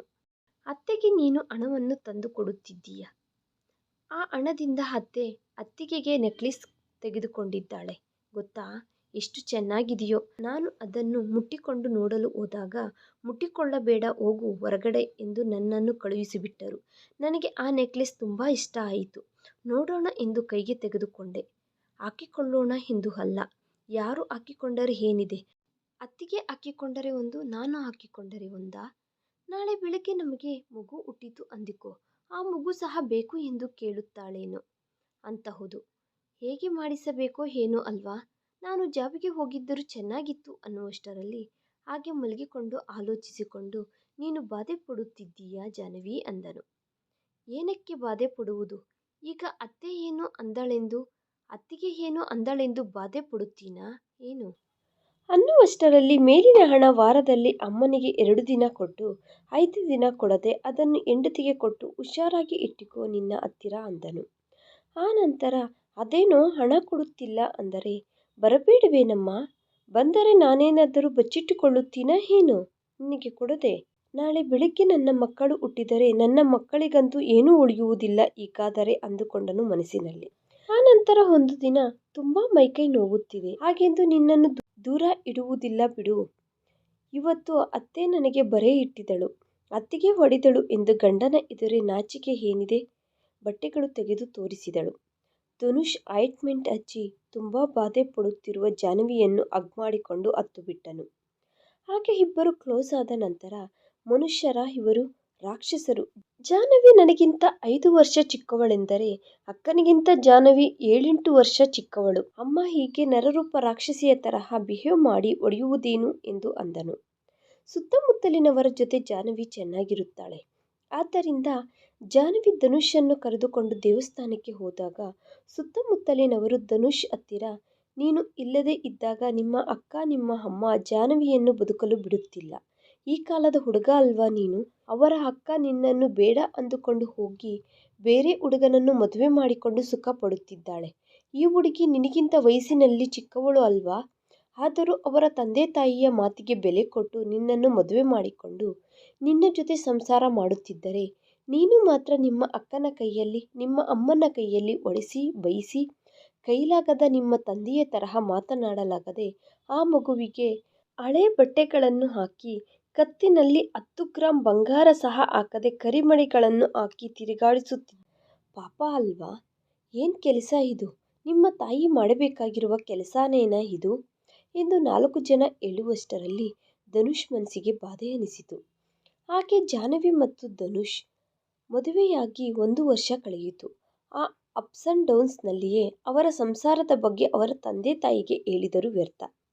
ಮಧ್ಯದಲ್ಲಿ ಇವರು ಜಾಹ್ನವಿಯವರ ತವರು ಮನೆಯಿಂದ ಒಡವೆಗಳನ್ನು ಮತ್ತು ಹಣ ಎಂದು ತರಿಸಿಕೊಳ್ಳುವುದು, ಅದನ್ನು ಜಾಹ್ನವಿ ನನಗೆ ಕೊಡು ಎಂದು ತೆಗೆದುಕೊಂಡು ಅದನ್ನು ಧನುಷ್ ಜೊತೆ ಹೋಗಿ ಬ್ಯಾಂಕ್ ಲಾಕರಲ್ಲಿ ಇಟ್ಟುಕೊಳ್ಳುವುದು. ಹೀಗೆ 1 ವರ್ಷ ಕಳೆದು ಹೋಯಿತು. ಆನಂತರ ಒಂದು ದಿನ ಜಾಹ್ನವಿಯನ್ನು ಸರೋಜ ಸರಿತಾ ಸೇರಿ, ಮಕ್ಕಳು ಆಗದಂತೆ ಏನಾದರೂ ಬಳಸುತ್ತಿದ್ದೀರಾ, ನೀವು ಮಕ್ಕಳನ್ನು ಹೆರಬಾರದು ನಾವು ಹೇಳುವ ತನಕ, ನನ್ನ ಮಗಳ ಮಕ್ಕಳು ಮೂವರಿಗೂ ಸಹ ಪುಷ್ಪೋತಿಯ ಫಂಕ್ಷನ್ಸ್ ಎಲ್ಲ ಮುಗಿದು ಅವರು ಇಂಜಿನಿಯರ್ ಡಾಕ್ಟರ್ಸ್ ಆಗಬೇಕು. ಆನಂತರ ನಿಮಗೆ ಮಕ್ಕಳು ಹುಟ್ಟುವ ಅವಕಾಶ ಇದ್ದರೆ ಆಗ ನನ್ನ ಪರ್ಮಿಷನ್ನಿಂದ ಇರಬೇಕು, ಇಲ್ಲದಿದ್ದರೆ ಇಲ್ಲ ಎಂದು ತಾಯಿ ಮಗಳು ಇಬ್ಬರು ಹೇಳಿದರು. ಇನ್ನು ಕೊನೆಯ ಅಸ್ತ್ರ ಉಪಯೋಗಿಸುವುದಕ್ಕೆ ಸಿಕ್ಕಿರುವುದು ಇದೇ ಟೈಮ್ ಅಂದುಕೊಳ್ಳುತ್ತಾ ಜಾಹ್ನವಿ ಅವರ ಫಸ್ಟ್ ಆ್ಯನಿವರ್ಸರಿ ಬಂದಿತು. ನನ್ನ ಫ್ರೆಂಡ್ ಅವರ ಗಂಡ ಆ್ಯನಿವರ್ಸರಿಗೆ ಕಾಶ್ಮೀರಿಗೆ ಕರೆದುಕೊಂಡು ಹೋದರಂತೆ ಎಂದು ಹೇಳುವಷ್ಟರಲ್ಲಿ ನಾನು ಆಫೀಸಿನ ಕೆಲಸದ ಮೇಲೆ ಹೊರಗಡೆ ಹೋಗಬೇಕಾಗಿ ಬಂದಿದೆ. ನಾನು ಜಾಹ್ನವಿಯನ್ನು ಸಹ ಕರೆದುಕೊಂಡು ಹೋಗುತ್ತಿದ್ದೇನೆ ಎಂದು ಜಾಹ್ನವಿಯನ್ನು ಕರೆದುಕೊಂಡು ಬಂದನು ಕಾಶ್ಮೀರ್ಗೆ. ನಿನ್ನ ಫ್ರೆಂಡ್ ಅವರ ಗಂಡ ಕರೆದುಕೊಂಡು ಹೋದನು ಎಂದು ಹೇಳಿದೆ ಅಲ್ವಾ, ನಾನೂ ಸಹ ಕರೆದುಕೊಂಡು ಬಂದಿದ್ದೀನಿ ನೋಡಿದೆಯಾ ಅನ್ನುವಷ್ಟರಲ್ಲಿ ನೀನು ಯಾಕೆ ಕರೆದುಕೊಂಡು ಬಂದೆಯೋ ತಿಳಿಯದಷ್ಟು ಹುಚ್ಚಿಯಲ್ಲ ನಾನು ಅಂದುಕೊಂಡಳು. ಧನುಷ್ ಜಾಹ್ನವಿಯ ಜೊತೆ ತುಂಬ ಕ್ಲೋಸ್ ಆದನು. ಆ ಸಮಯದಲ್ಲಿ ಜಾಹ್ನವಿ ಬೇಕೆಂತಲೇ ಗಂಡನನ್ನು ಟೆಂಪ್ಟ್ ಮಾಡಿ ಮಕ್ಕಳಾಗದಂತೆ ಇರಲು ಏನೂ ಬಳಸಲು ಬಿಡಲಿಲ್ಲ. ಆದರೆ ಆಕೆ ಮಾತ್ರ ಮೊದಲೇ ಡಾಕ್ಟರ್ ಹತ್ತಿರ ಹೋಗಿ ಮಕ್ಕಳಾಗದಂತೆ ಇರುವುದಕ್ಕೆ ಮೆಡಿಸಿನ್ ತೆಗೆದುಕೊಂಡಿದ್ದಳು. ಅದನ್ನು ಧನುಷ್ಗೆ ತಿಳಿಯದಂತೆ ತಿನ್ನಲು ಶುರು ಮಾಡಿದಳು. ಆನಂತರ ಮನೆಗೆ ಬಂದರು. ಮನೆಗೆ ಬಂದ ನಂತರ ಒಂದು ದಿನ ಬೇಕೆಂತಲೇ ಬಾಯಲ್ಲಿ ಮೊಸರನ್ನವನ್ನು ಹಾಕಿಕೊಂಡು ವಾಂತಿ ಮಾಡಿಕೊಂಡಂತೆ ಧನುಷ್ ರೂಮಿನಲ್ಲಿ ಇದ್ದಾಗಲೇ 2-3 ಬಾರಿ ವಾಂತಿಗಳು ಆದಂತೆ ಆತನ ಮೇಲೆ ಒರಗಿದಳು. ಏನಾಯಿತು ಜಾಹ್ನವಿ ಎಂದು ಕೇಳಿದರೆ ಹೇಗೆ ಹೇಳಲಿ ಎಂದು ಅರ್ಥ ಆಗುತ್ತಿಲ್ಲ. ಅಂದರೆ ಏನಾಯಿತು ಕಣೋ ಎಂದು ಕೇಳಿದನು. ಏನೂ ಇಲ್ಲ ಎಂದು ಪ್ರೆಗ್ನೆನ್ಸಿ ಟ್ಯೂಬ್ ತೋರಿಸಿದಳು. ನೀನು ಪ್ರೆಗ್ನೆಂಟಾ ಅಂದನು. ಹೌದು ನಾನು ಪ್ರೆಗ್ನೆಂಟ್, 3rd ಮಂತ್ ಅಂದರೆ. ಹೇಗೆ ಜಾಹ್ನವಿ, ಆಗ ನಾವು ಕಾಶ್ಮೀರ್ ಟ್ರಿಪ್ಗೆ ಹೋದಾಗ ನೀನು ನನ್ನ ಮೇಲೆ ಪ್ರೀತಿಯಿಂದ ಏನೂ ಬಳಸಲಿಲ್ಲ, ಹೇಗೆ ಎಂದು ಮತ್ತೆ ನನ್ನನ್ನೇ ಕೇಳುತ್ತಿದ್ದೀಯಾ ಏನು ಎಂದು. ಅಂದರೆ ಈ ವಿಷಯ ಹ್ಯಾಪಿಯಾಗಿ ಫೀಲ್ ಆಗುವುದೇ ಅಲ್ವಾ, ನಿಮ್ಮ ಮನೆಯಲ್ಲಿ ನಮ್ಮ ಮನೆಯಲ್ಲಿ ಎಲ್ಲರಿಗೂ ಹೇಳೋಣ ಜಾಹ್ನವಿ ಅಂದನು. ನಾನು ಜಾತಕ ನೋಡಿಸಿದೆ, ನಾವು ಒಂದಾದ ಟೈಮ್ ಚೆನ್ನಾಗಿಲ್ಲವಂತೆ. ನನಗೆ 5 ತಿಂಗಳು ಆಗುವ ತನಕ ಯಾರಿಗೂ ಹೇಳಬಾರದಂತೆ. ಆ ನಂತರ ಎಲ್ಲರಿಗೂ ಹೇಳಿ ನಾನು 5 ತಿಂಗಳಿಗೆ 1 ಬಾರಿ ಶ್ರೀಮಂತ, 7 ತಿಂಗಳಿಗೆ 1 ಬಾರಿ ಶ್ರೀಮಂತ ಮಾಡಿಸಿಕೊಳ್ಳುತ್ತೇನೆ. ನೋಡು ಮಗು ನಿನ್ನನ್ನು ಅಪ್ಪ ಅನ್ನುತ್ತಿದೆ, ನೀನು ಹೇಳುವ ಪ್ರತಿ ಮಾತನ್ನು ಕೇಳುತ್ತದೆ. ಇಲ್ಲದ ಹೊಟ್ಟೆಯನ್ನು ಇದ್ದ ಹಾಗೆ ಕ್ರಿಯೇಟ್ ಮಾಡುವಷ್ಟರಲ್ಲಿ ಹೌದೌದು ಮಗುವಿನ ಕೈಗಳು ಕದಲಾಡುತ್ತಿದ್ದಾವೆ, ಕಾಲುಗಳು ಕದಲಾಡುತ್ತಿದ್ದಾವೆ. ಅಂದರೆ ನಿನಗೆ ಕದಲಾಡಿದಂತೆ ಕಾಣಿಸುತ್ತದೆಯೋ, ಇಲ್ಲದ ಹೊಟ್ಟೆಯಿಂದ ಸಹ ಕಾಣಿಸುತ್ತದೆ ಎಂದು ಕೈಲಾಗದ ಇಡಿಯಟ್ ಅಂದುಕೊಂಡಳು ಜಾಹ್ನವಿ. ಆ ನಂತರ ಡಾಕ್ಟರ್ ಹತ್ತಿರಕ್ಕೆ ಕರೆದುಕೊಂಡು ಹೋದರೆ ಡಾಕ್ಟರ್ ಜಾಹ್ನವಿ ಕೈಯಲ್ಲಿ ಯಾವುದೇ ಕೆಲಸ ಮಾಡಿಸಬಾರದು. ಮಿಸ್ಟರ್ ಧನುಷ್, ಆ ಹುಡುಗಿಗೆ ಏನಾದರೂ ಆಗಬಹುದು, ಜಾಹ್ನವಿಯನ್ನು ತುಂಬ ಕೇರ್ಫುಲ್ ಆಗಿ ನೋಡಿಕೊಳ್ಳಬೇಕು ಎಂದು ಹೇಳಿದರೆ, ಅಮ್ಮ ಕೆಲಸದವಳನ್ನು ಇಟ್ಟುಕೋ, ಯಾಕೆ ಪ್ರತಿಯೊಂದನ್ನು ಜಾಹ್ನವಿ ಕೈಯಲ್ಲಿ ಮಾಡಿಸುತ್ತೀಯಾ ಏನು ಅನ್ನುವಷ್ಟರಲ್ಲಿ ಹೌದಮ್ಮ ಕೆಲಸದವಳನ್ನು ಇಟ್ಟುಕೋ ಅಂದನು. ನಿನ್ನ ಹೆಂಡತಿನೇ ಮಾಡಬೇಕು. ಏನಿದು, ಇದು ನನ್ನ ಆರ್ಡರ್, ಯಾರಿಗೋಸ್ಕರ ಮಾಡುವುದಿಲ್ಲ.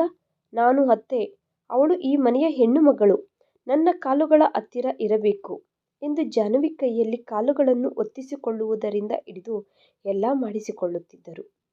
ಧನುಷ್ ರೂಮಿನಲ್ಲಿ ತನ್ನ ಪ್ರತಾಪವನ್ನು ತೋರಿಸಿ ರೂಮಿನಲ್ಲಿ ಅಳುವುದು, ರೂಮಿನಲ್ಲಿ ಕೂದಲು ಕಿತ್ತುಕೊಳ್ಳುವುದು, ರೂಮಿನಲ್ಲಿ ಅವರ ಅಮ್ಮನ ಫೋಟೋಗಳನ್ನು ಹರಿದು ಹಾಕುವುದು, ಅವರ ಅಕ್ಕನ ಫೋಟೋಗಳನ್ನು ಹರಿದು ಹಾಕುವುದು, ಇಂಥವನ್ನು ಮಾಡಲು ಶುರು ಮಾಡಿದನು.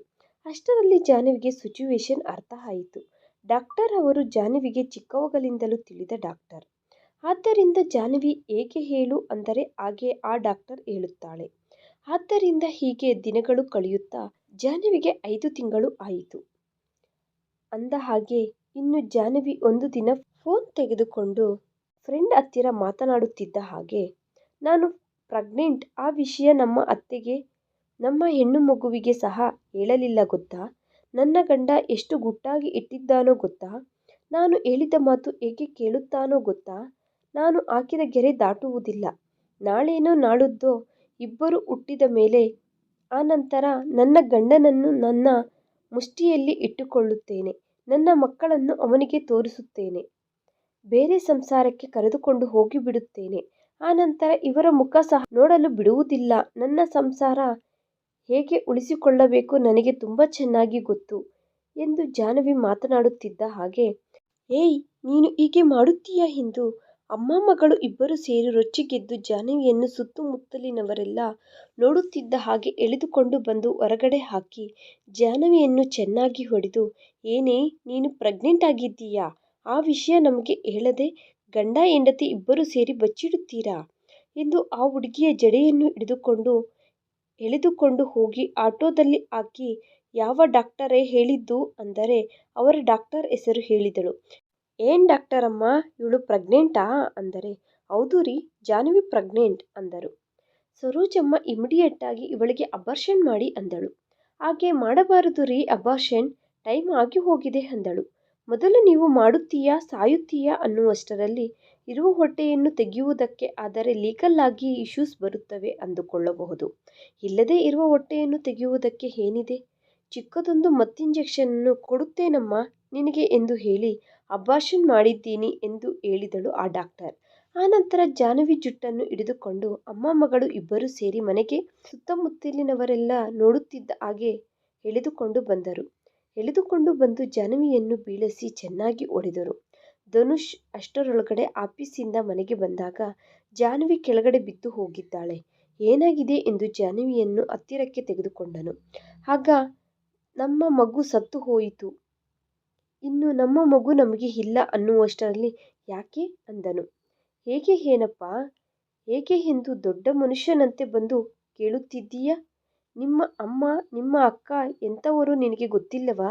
ನಿಮ್ಮ ಅಮ್ಮ ದೊಡ್ಡ ಪಿಶಾಚಿ ಎಂದು, ನಿಮ್ಮ ತಂದೆ ನಿಮ್ಮ ಅಮ್ಮನ ಮುಂದೆ ಬಾಯಿ ತೆಗೆಯುವುದಿಲ್ಲ ಎಂದು, ನಿಮ್ಮ ಅಕ್ಕ ನಿಮ್ಮ ಮನೆಯ ಮೇಲೆ ಬಿದ್ದು ಬಾಚಿಕೊಂಡು ತಿನ್ನುತ್ತಿದ್ದಾಳೆ ಎಂದು ಅರ್ಥ ಆಗಲಿಲ್ಲವಾ ಅಂದರೆ, ನಿಮ್ಮ ಅಮ್ಮ ನಿನ್ನ ಹೆಂಡತಿಯನ್ನು ಹೊಡೆದು ನಿಮ್ಮ ಅಕ್ಕ ನಿಮ್ಮ ಅಮ್ಮ ಸೇರಿ ಕರೆದುಕೊಂಡು ಹೋಗಿ ಪಾಪ ಹುಚ್ಚು ಹುಡುಗಿ ಬಾಯಲ್ಲಿ ನಾಲಿಗೆ ಇಲ್ಲ ಮಗುವಿಗೆ ಅಮಾಯಕಳನ್ನಾಗಿ ಮಾಡಿ ಇವಳಿಗೆ ಅಬಾರ್ಷನ್ ಮಾಡಿಸಿ ಕರೆದುಕೊಂಡು ಬಂದಿದ್ದಾಳೆ. ಈ ಪಾಪಿಷ್ಟಿದವಳು ಹಸಿಯ ಬಾಳಂತಿ ಎಂದು ಸಹ ನೋಡದೆ ಆ ಮಗುವನ್ನು ಬೀಳಿಸಿ ಚೆನ್ನಾಗಿ ಹೊಡೆದರು. ಅಯ್ಯೋ ದೇವರೇ, ಇಷ್ಟು ಅನ್ಯಾಯ ಎಲ್ಲಾದರೂ ಇದೆಯಾ? ನಮ್ಮ ಸುತ್ತಮುತ್ತಲಿನ ಮನೆಗಳಲ್ಲಿ ಇದ್ದಾರೆಂದು ಗೊತ್ತಾದರೆ ಪೊಲೀಸ್ ಸ್ಟೇಷನ್ಗೆ ಹೋಗಿ ಕೇಸು ಇಡುತ್ತೇವೆ. ಈ ಮಗುವನ್ನು ಯಾವಾಗಲೂ ಹೊಡೆಯುವುದೇ, ಜಾಬ್ಗೆ ಕಳುಹಿಸಲಿಲ್ಲ, ವರದಕ್ಷಿಣೆಯನ್ನು ದೋಚಿಕೊಂಡರು. ಈ ಮಗುವಿಗೆ ತುಂಬ ಹಿಂಸೆಗಳು, ತುಂಬ ತರಹದ ನರಕವನ್ನು ಇಡುವುದು ಚಂಡಾಳವಾಗಿ. ಅಸಲು ನೀನು ಹೆಣ್ಣೇನಾ ಅಮ್ಮ? ಹೆಣ್ಣಿನ ಜನ್ಮ ಏಕೆ ಹುಟ್ಟಿದೆ? ನಾನು ನನ್ನ ಮಗುವಿನ ಮೇಲೆ ಎಷ್ಟು ಆಸೆಗಳನ್ನು ಇಟ್ಟುಕೊಂಡೇನೋ ಗೊತ್ತಾ? ಎಷ್ಟು ಪ್ರೀತಿಯನ್ನು ಬೆಳೆಸಿಕೊಂಡೇನೋ ಗೊತ್ತಾ? ನನ್ನ ಮಗು ಚಿಕ್ಕ ಚಿಕ್ಕ ಕಾಲುಗಳಿಂದ ಚಿಕ್ಕ ಚಿಕ್ಕ ಕೈಗಳಿಂದ ಪ್ರತಿದಿನ ನನ್ನನ್ನು ಅಪ್ಪ ಎಂದು ಕರೆಯುತ್ತಾ ಎಷ್ಟು ಮಾತುಗಳು ಹೇಳಿದಳೋ ಗೊತ್ತಾ? ಜ್ಯೋತಿಷ್ಯರು ಹೇಳಬೇಡ ಅಂದರು, ಅದಕ್ಕೆ ಹೇಳಲಿಲ್ಲ. ಆದರೆ ಅದು ನಮ್ಮ ಪರ್ಸನಲ್ ವಿಷಯ ಅಲ್ವಾ? ಅಷ್ಟು ಮಾತ್ರಕ್ಕೆ ನೀನು ನನ್ನ ಹೆಂಡತಿಯನ್ನು ಹೊಡೆದು ಬೈದು ಹೊಟ್ಟೆಯಲ್ಲಿ ಇರುವ ಮಗುವನ್ನು ತೆಗೆಸುವ ರೈಟ್ಸ್ ಯಾರು ಕೊಟ್ಟರು? ಅಸಲು ಯಾವ ರೈಟ್ಸಿಂದ ನೀನು ಹೀಗೆ ಮಾಡಿದೆ? ಏನೋ ಬಾಯಿ ಎದ್ದೇಳುತ್ತಿದೆ ಅನ್ನುವಷ್ಟರಲ್ಲಿ ಬಾಯಿಯನ್ನು ಕೈ ಸಹ ಎದ್ದೇಳುತ್ತದೆ. ನಾಚಿಕೆ ಆಗಬೇಕು ನಿನಗೆ. ಅಪ್ಪನಿಗೆ ಅಜ್ಜಿಯವರು ಕೊಟ್ಟ ಹಣ ಹಾಗೆ ನಿನಗೆ ಕೊಟ್ಟ ಸ್ತ್ರೀತನ ಎಲ್ಲ ಅವಳಿಗೆ ಕೊಟ್ಟೆ. ಮದುವೆಯಾದ ನಂತರ ಸಹ ನಾಚಿಕೆ ಇಲ್ಲದೆ ನಿನ್ನ ಮಗಳು ಮಾತ್ರ ಒಬ್ಬರ ನಂತರ ಒಬ್ಬರನ್ನು 2 ವರ್ಷಗಳಲ್ಲಿಯೇ 3 ಎತ್ತಳು. ಇನ್ನು ನಿನ್ನ ಅಳಿಯನನ್ನು ಕೈಲಾಗದವನನ್ನು ಮಾಡಿ ಮದುವೆಗೆ ಮೊದಲೇ ನಿನ್ನ ಮಗಳು 7 ತಿಂಗಳು ಪ್ರೆಗ್ನೆಂಟ್. ಆ ವಿಷಯವನ್ನು ಬಚ್ಚಿಟ್ಟು ಲೂಸ್ ಬಟ್ಟೆಗಳನ್ನು ಹಾಕಿ ಮದುವೆ ನಡೆಸಿದ ತಾಯಿ ನೀನು. ಆ ವಿಷಯಗಳು ಏನೂ ಹೊರಗಡೆ ಬರಲು ಬಿಡುವುದಿಲ್ಲ. ನನ್ನ ಹೆಂಡತಿಯ ಮೇಲೆ ನಿನ್ನ ರಾಕ್ಷಸತ್ವವನ್ನು ತೋರಿಸುವುದೇನಾ? ಮೊದಲಿನಿಂದಲೂ ಅಷ್ಟೇ. ನನಗೆ ಇಷ್ಟವಾದ ಬಟ್ಟೆಗಳು ಹಾಕಿಕೊಳ್ಳಲು ಬಿಡುವುದಿಲ್ಲ, ನನಗೆ ಇಷ್ಟವಾದ ತಿಂಡಿ ತಿನ್ನಲು ಬಿಡುವುದಿಲ್ಲ. ನನಗೆ ಇಂಜಿನಿಯರಿಂಗ್ ಮಾಡಬೇಕೆಂದು, ಅಬ್ರಾಡ್ ಹೋಗಬೇಕೆಂದು ಕೋರಿಕೆ. ಗೌರ್ಮೆಂಟ್ ಜಾಬ್ ಇಷ್ಟ ಇಲ್ಲ. ನಿನಗೋಸ್ಕರ ಗೌರ್ಮೆಂಟ್ ಜಾಬ್ನಲ್ಲಿ ಜಾಯಿನ್ ಆದೆ. ನನ್ನ ಇಷ್ಟಗಳಿಗೆ ಏನೂ ಬೆಲೆ ಕೊಡುವುದಿಲ್ಲ. ಎಷ್ಟು ಜನ ಹುಡುಗಿಯರನ್ನು ಪ್ರೀತಿಸಿದೆ. ನಿನ್ನ ರಾಕ್ಷಸತ್ವಕ್ಕೆ ತಡೆದುಕೊಳ್ಳಲಾಗದೆ ಅವರು ಮನೆಗೆ ಬಂದರೂ ನೀನು ಬದುಕಲು ಬಿಡುವುದಿಲ್ಲ ಎಂದು ನಿನ್ನ ಬಗ್ಗೆ ತಿಳಿದುಕೊಂಡು ಅವರು ನನಗೆ ಛೀ ಎಂದು ಉಗಿದು ನನ್ನ ಲೈಫಿಂದ ಇವರ ಅಕ್ಕ ಸಹ ದೂರ ಆಗಿ ಹೊರಟು ಹೋದಳು. ಯಾಕೋ ಎಂದು ತಿಳಿದುಕೊಳ್ಳಲಾಗದಷ್ಟು ಹುಚ್ಚನಲ್ಲ ನಾನು. ಕೊನೆಗೆ ನನ್ನನ್ನು ಇಷ್ಟಪಟ್ಟು ಮಾಡಿಕೊಂಡು ಬಂದು ವಯಸ್ಸಿನಲ್ಲಿ ಸಹ ಚಿಕ್ಕವಳು ಅಲ್ವಾ? ಆ ಹುಡುಗಿಗೆ ಎಷ್ಟು ಟಾರ್ಚರ್ ಇಡುತ್ತೀಯೋ ಹೇಳಿಕೊಂಡರೆ ಚೆನ್ನಾಗಿರುವುದಿಲ್ಲ. ನಿಮ್ಮೆಲ್ಲರಿಗೂ ಹೇಳುತ್ತಿದ್ದೇನೆ, ಪ್ರತಿ ರಾತ್ರಿ ಬಂದು ಬಾಗಿಲು ಹೊಡೆಯುತ್ತೀಯ. ನಿನ್ನ ಮಗಳು ಅಳಿಯ ರೂಮಿನಲ್ಲಿ ಇದ್ದರೆ ಬಾಗಿಲು ಹೊಡೆಯುವುದಿಲ್ಲವೇ? ನೀನು ಬಂದು ನನ್ನ ಮೇಲೆ ಕೈಕಾಲುಗಳು ಹಾಕಿಕೊಂಡು ಮಲಗಿಕೊಳ್ಳುತ್ತಿದ್ದೀಯ.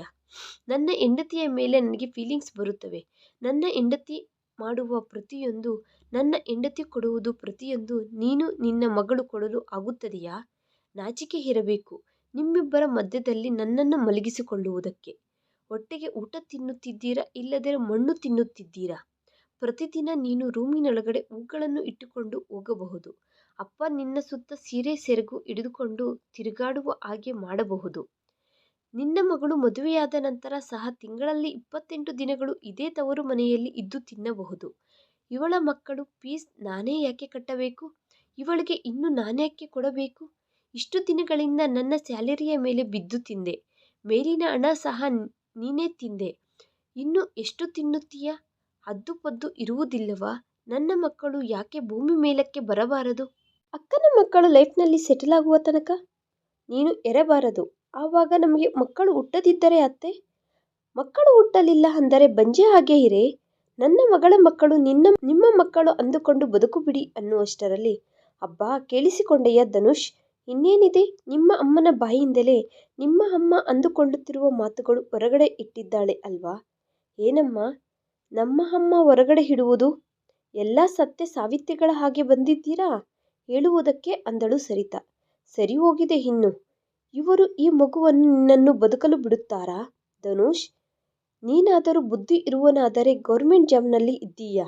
ಇವರ ಹತ್ತಿರ ಆ ಮಗುವಿಗೆ ನೋವು ಕೊಡುವುದೇನು? ಆರಾಮಾಗಿ ಇಲ್ಲಿಂದ ಟ್ರಾನ್ಸ್ಫರ್ ಮಾಡಿಕೊಂಡು ನಿನ್ನ ಹೆಂಡತಿಯನ್ನು ಕರೆದುಕೊಂಡು ನೀನು ಹೊರಟು ಹೋಗದೆ? ಬುದ್ಧಿ ಇರಬೇಕು ನಿನಗೂ ಸಹ ಅಂದರು. ಸುತ್ತಮುತ್ತಲಿನ ಹೆಂಗಸರು ಗಂಡಸರು ಎಲ್ಲರೂ ಅಂದರು. ಆದ್ದರಿಂದ ಇದ್ದಕ್ಕಿದ್ದ ಹಾಗೆ ಆಗಲೇ ಬ್ಯಾಗ್ ರೆಡಿ ಮಾಡಿಕೊಂಡು ಹೆಂಡತಿಯನ್ನು ಕರೆದುಕೊಂಡು ಧನುಷ್ ಮನೆಯಿಂದ ಹೊರಟು ಹೋಗುತ್ತಿದ್ದೇನೆ ಅಂದರೆ, ಬಂಗಾರದ ಬಾತುಕೋಳಿ ಮೊಟ್ಟೆ ಇಡುವ ಮಗ ಹೊರಟು ಹೋಗುತ್ತಿದ್ದಾನೆ ಅನ್ನುವಷ್ಟರಲ್ಲಿ ಎಲ್ಲಿಗೆ ಹೊರಟು ಹೋಗುತ್ತಿದ್ದೀಯೋ ನೀನು?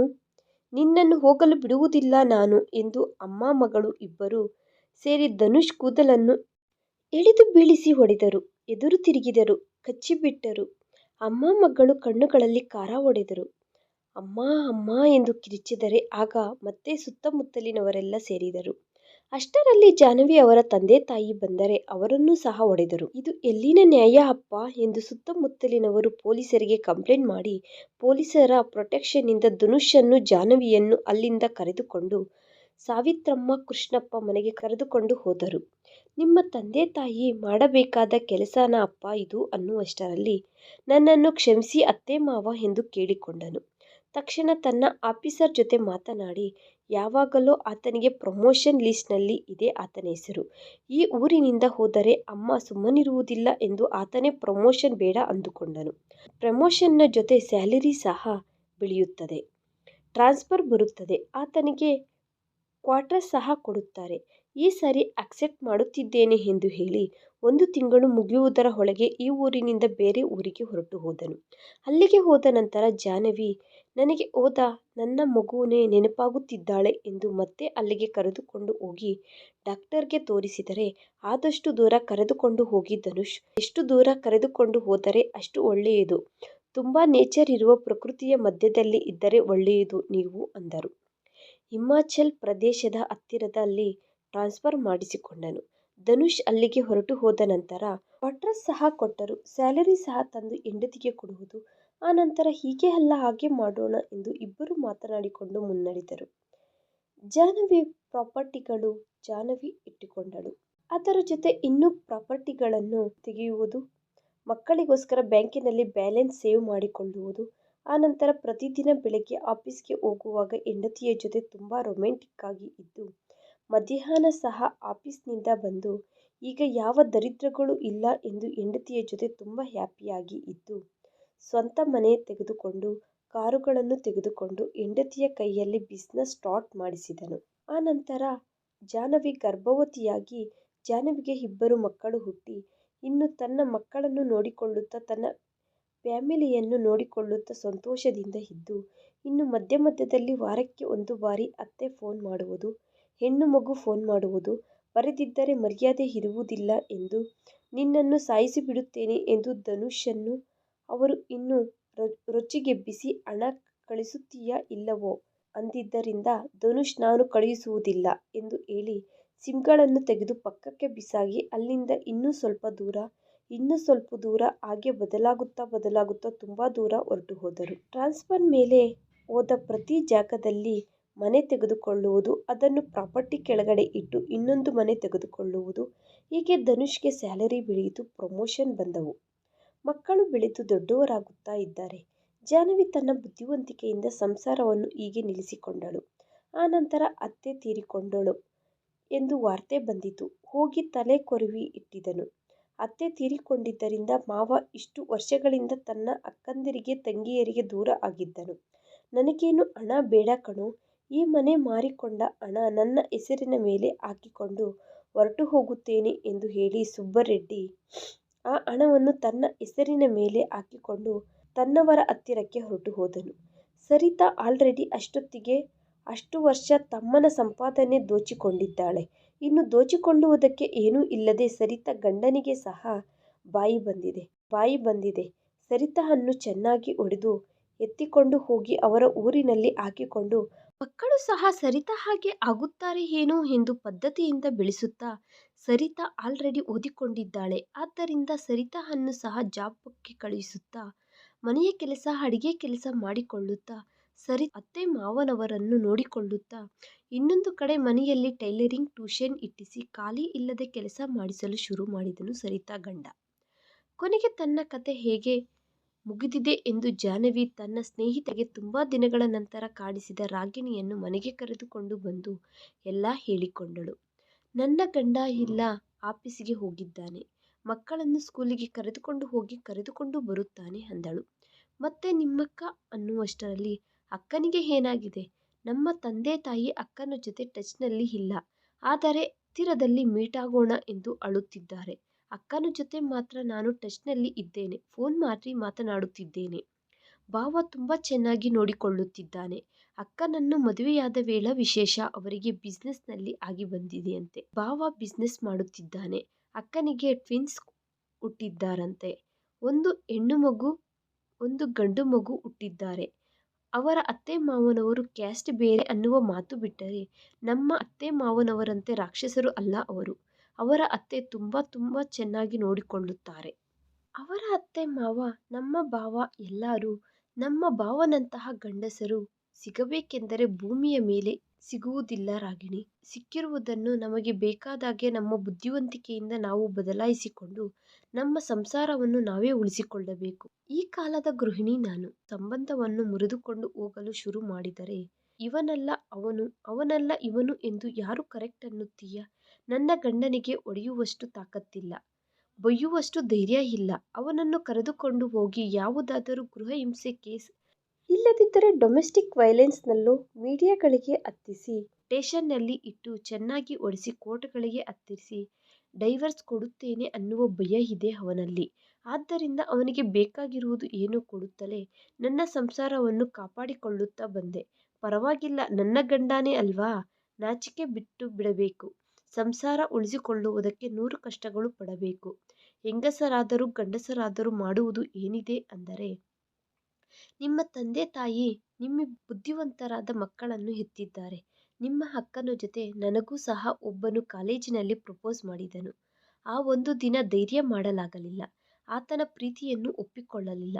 ನಿಮ್ಮ ಅಕ್ಕನ ಹಾಗೆ ತ್ಯಜಿಸಿ ಒಂದು ಹೆಜ್ಜೆ ಮುಂದಕ್ಕೆ ಹಾಕಲಾಗಲಿಲ್ಲ. ನಮ್ಮ ತಂದೆ ತಾಯಿ ನೋಡಿದವನನ್ನು ಮಾಡಿಕೊಂಡೆ. ಇನ್ನು ನನ್ನ ಗಂಡನ ಬಗ್ಗೆ ನಿನಗೆ ತಿಳಿಯದೇ ಇರುವುದು ಏನಿದೆ? ಅಮ್ಮನ ಕಡೆಯೂ ಮಾತನಾಡುವುದಿಲ್ಲ, ಹೆಂಡತಿ ಕಡೆಯೂ ಮಾತನಾಡುವುದಿಲ್ಲ, ಸುಮ್ಮನೆ ಇರುತ್ತಾನೆ ಬುದ್ಧನಂತೆ. ಯಾಕೆ ಮಾಡಿಕೊಂಡೆನೋ ನನಗೆ ಅರ್ಥ ಆಗುವುದಿಲ್ಲ. ನನ್ನ ಮೇಲೆ ನಮ್ಮ ಅತ್ತೆ ಒಂದು ಕಡೆ ಕಿರ್ಚಾಡುತ್ತಾ ರೊಚ್ಚಿಗೆದ್ದರೆ ನಾನು ಸಹ ತಿರುಗಿಬಿದ್ದು ರೊಚ್ಚಿಗೆದ್ದು ಕಿರ್ಚಾಡುತ್ತೇನೆ. ನಿನ್ನ ಹಾಗೆ ಬುದ್ಧಿವಂತಿಕೆಯಿಂದ ಸಂಸಾರ ಹೊಂದಿಕೊಂಡು ಗಂಡನನ್ನು ಗ್ರಿಫ್ನಲ್ಲಿ ಇಟ್ಟುಕೊಂಡು ಅವನ ಸ್ಯಾಲರಿ ತೆಗೆದುಕೊಳ್ಳುವುದು, ಸಂಸಾರವನ್ನು ನೀಟಾಗಿ ಸರಿ ಮಾಡಿಕೊಳ್ಳುವುದು ನನ್ನಿಂದ ಕೈಲಾಗುವುದಿಲ್ಲ. ಏನ್ ಮಾಡುವುದು? ಕರ್ಮ. ಮನುಷ್ಯನಿಗೆ ಬುದ್ಧಿಯಾದರೂ ಇರಬೇಕು, ಇಲ್ಲದಿದ್ದರೆ ಜ್ಞಾನ ಆದರೂ ಇರಬೇಕು. ನಿಮ್ಮ ಅಕ್ಕ ಜ್ಞಾನದಿಂದ ಒಂದು ಹೆಜ್ಜೆ ಧೈರ್ಯ ಮಾಡಿ ಹೇಗೋ ಹಾಗೆ ಹೊರಗಡೆ ಬಂದಳು. ಆಕೆಗೆ ಇಷ್ಟ ಆದ ಹುಡುಗನನ್ನು ಮದುವೆ ಮಾಡಿಕೊಂಡು ಹ್ಯಾಪಿಯಾಗಿ ಲೈಫ್ನಲ್ಲಿ ಸೆಟಲ್ ಆಗಿದ್ದಾಳೆ. ನಮ್ಮ ಕುಲ ಆಗದಿದ್ದರೂ ಪ್ರಾಣಕ್ಕಿಂತ ಹೆಚ್ಚಾಗಿ ನೋಡಿಕೊಳ್ಳುವ ಗಂಡ, ತಲೆಯ ಮೇಲೆ ಇಟ್ಟುಕೊಂಡು ನೋಡಿಕೊಳ್ಳುವ ಅತ್ತೆ ಮಾವ, ಬಂಗಾರದಂತಹ ಮಕ್ಕಳು, ಸೆಟಲ್ ಫ್ಯಾಮಿಲಿ ಒಳಗಡೆ ಹೊರಟು ಹೋದಳು. ತವರು ಮನೆಯವರು ಏನು ಇಡಬೇಕೆಂದು ಎದುರು ನೋಡುವ ಸಿಚುವೇಶನ್ನಲ್ಲಿ ಸಹ ಇಲ್ಲದಂತೆ ಹಾಯಾಗಿ ನಿಮ್ಮ ಅಕ್ಕನ ಜೀವನ ಸೆಟಲ್ ಆಗಿ ಹೋಗಿದೆ. ಇನ್ನು ನಿನ್ನ ವಿಷಯ ಕೆಳಗೆ ಮೇಲೆ ಬಿದ್ದು 1 ವರ್ಷ 1.5 ವರ್ಷದ ಸಮಯದಲ್ಲಿ ಹೇಗೋ ಸುಳ್ಳೇ ಹೇಳಿದೆಯೋ ಏನು ಮಾಡಿದೆಯೋ. ದೊಡ್ಡವರು ಅನ್ನುತ್ತಾರೆ ಅಲ್ವಾ, marriage sir are made in heaven ಎಂದು. ನಿಮ್ಮ ಅಕ್ಕನನ್ನು ನೋಡಿದವನು ನಿನ್ನ ಗಂಡ ಆಗುವುದೇನು? ಇಲ್ಲದಿದ್ದರೆ ಒಂದು ಮದುವೆ ಮಾಡುವಾಗ 100 ಸುಳ್ಳು ಹೇಳಬೇಕು ಅನ್ನುತ್ತಾರೆ ದೊಡ್ಡವರು. ಅಂಥವುದು ಮಾಡಿದ ಮದುವೆ ಇರಿಸಿಕೊಳ್ಳುವುದಕ್ಕೋಸ್ಕರ ಅದೇ 10 ಸುಳ್ಳಾದರೂ ಹೇಳಿ ಸಂಸಾರವನ್ನು ನೀನು ಉಳಿಸಿಕೊಂಡೆ. ಆದರೂ ನಿಮ್ಮ ಅತ್ತೆ ನಿಮ್ಮ ಹೆಣ್ಣು ಮಗು ಬಾಚಿಕೊಂಡು ತಿನ್ನಬೇಕು ಅಂದುಕೊಂಡ ಅವರಿಂದ ನಿನ್ನ ಗಂಡನನ್ನು ನೀನು ಹೊರಗಡೆ ತಂದುಕೊಂಡೆ. ನಿನ್ನ ಸಂಸಾರವನ್ನು ನೀನೇ ಉಳಿಸಿಕೊಂಡೆ. ಇನ್ನು ಮದುವೆಗೆ ಅರ್ಥ ಅದೇ ಅಲ್ವಾ? ನನ್ನಂಥವರು ಬದುಕಲು ತಿಳಿಯದವರಿಗೆ ನಿನ್ನ ಕಥೆಯಿಂದ ಜ್ಞಾನೋದಯ ಆಗಬೇಕು. ತುಂಬ ಬುದ್ಧಿ ಇರುವ ಮಕ್ಕಳನ್ನು ಹೆತ್ತರು ಜಾಹ್ನವಿ ನಿಮ್ಮ ತಂದೆ ತಾಯಿ. ಇವು ನಿಮ್ಮ ತಂದೆ ತಾಯಿ ಕಲಿಸಿದ ಬುದ್ಧಿಯಲ್ಲ, ಪ್ರಪಂಚ ಕಲಿಸಿದ ಬುದ್ಧಿವಂತಿಕೆ, ಸುತ್ತಮುತ್ತಲೂ ಇರುವ ಸಮಾಜ ಕಲಿಸಿದ ಬುದ್ಧಿ. ನಾವು ಒಂದು ಕಡೆ ಇದ್ದರೆ ನಮ್ಮ ಸುತ್ತಮುತ್ತಲೂ ಇರುವ ಹೆಂಗಸರಲ್ಲಿ 100 ಜನರಲ್ಲಿ ನೀನು 90 ಜನರನ್ನು ಕೇಳು, ಒಬ್ಬೊಬ್ಬರು ಒಂದೊಂದು ನೋವು ಹೇಳುತ್ತಾರೆ. ನಿನಗೊಂದು ವಿಷಯ ಹೇಳು ಅನ್ನುತ್ತೀಯಾ? ಕೆಲವು ಮನೆಗಳಲ್ಲಿ ಗಂಡಸರು ಟಾರ್ಚರ್ ಇಡುತ್ತಾರೆ, ಕೆಲವು ಮನೆಗಳಲ್ಲಿ ಹೆಂಗಸರು ಟಾರ್ಚರ್ ಇಡುತ್ತಿರುತ್ತಾರೆ. ನೀನು ಅಂದ ಹಾಗೆ ಬುದ್ಧಿವಂತಿಕೆಯಿಂದ ಲೌಕ್ಯದಿಂದ ಸಂಸಾರ ತಿದ್ದಿಕೊಳ್ಳಬೇಕು. ಬೀದಿಯಲ್ಲಿ ಬಿದ್ದರೆ ಹೋಗುವುದು ನಮ್ಮ ಮರ್ಯಾದೆ ಅಲ್ವಾ ಅಂದಳು. ಹೀಗೆ ಜಾಹ್ನವಿ ತನ್ನ ಬುದ್ಧಿವಂತಿಕೆಯಿಂದ ತನ್ನ ಲೌಕ್ಯದಿಂದ ಸಂಸಾರವನ್ನು ತಿದ್ದಿಕೊಂಡು ಸಂತೋಷವಾಗಿ ಗಂಡ ಮಕ್ಕಳ ಜೊತೆ ಆನಂದವಾಗಿ ಜೀವನವನ್ನು ಕಳೆದಳು. ಈ ಕತೆ ಮುಕ್ತಾಯವಾಯಿತು. ಈ ಕತೆ ನಿಮಗೆ ಇಷ್ಟವಾಗಿದ್ದರೆ ಪ್ಲೀಸ್ ಲೈಕ್ ಮಾಡಿ, ಶೇರ್ ಮಾಡಿ, ಸಬ್ಸ್ಕ್ರೈಬ್ ಮಾಡ್ಕೊಳ್ಳೋದು ಮಾತ್ರ ಮರಿಬೇಡಿ. ಈ ಸ್ಟೋರಿಯನ್ನು ಪೂರ್ತಿಯಾಗಿ ಕೇಳಿದ ನಂತರ ನಿಮಗೆ ಅನಿಸಿದ್ದನ್ನು ತಪ್ಪದೇ ಕಾಮೆಂಟ್ ಮಾಡಿ. Thanks for watching video.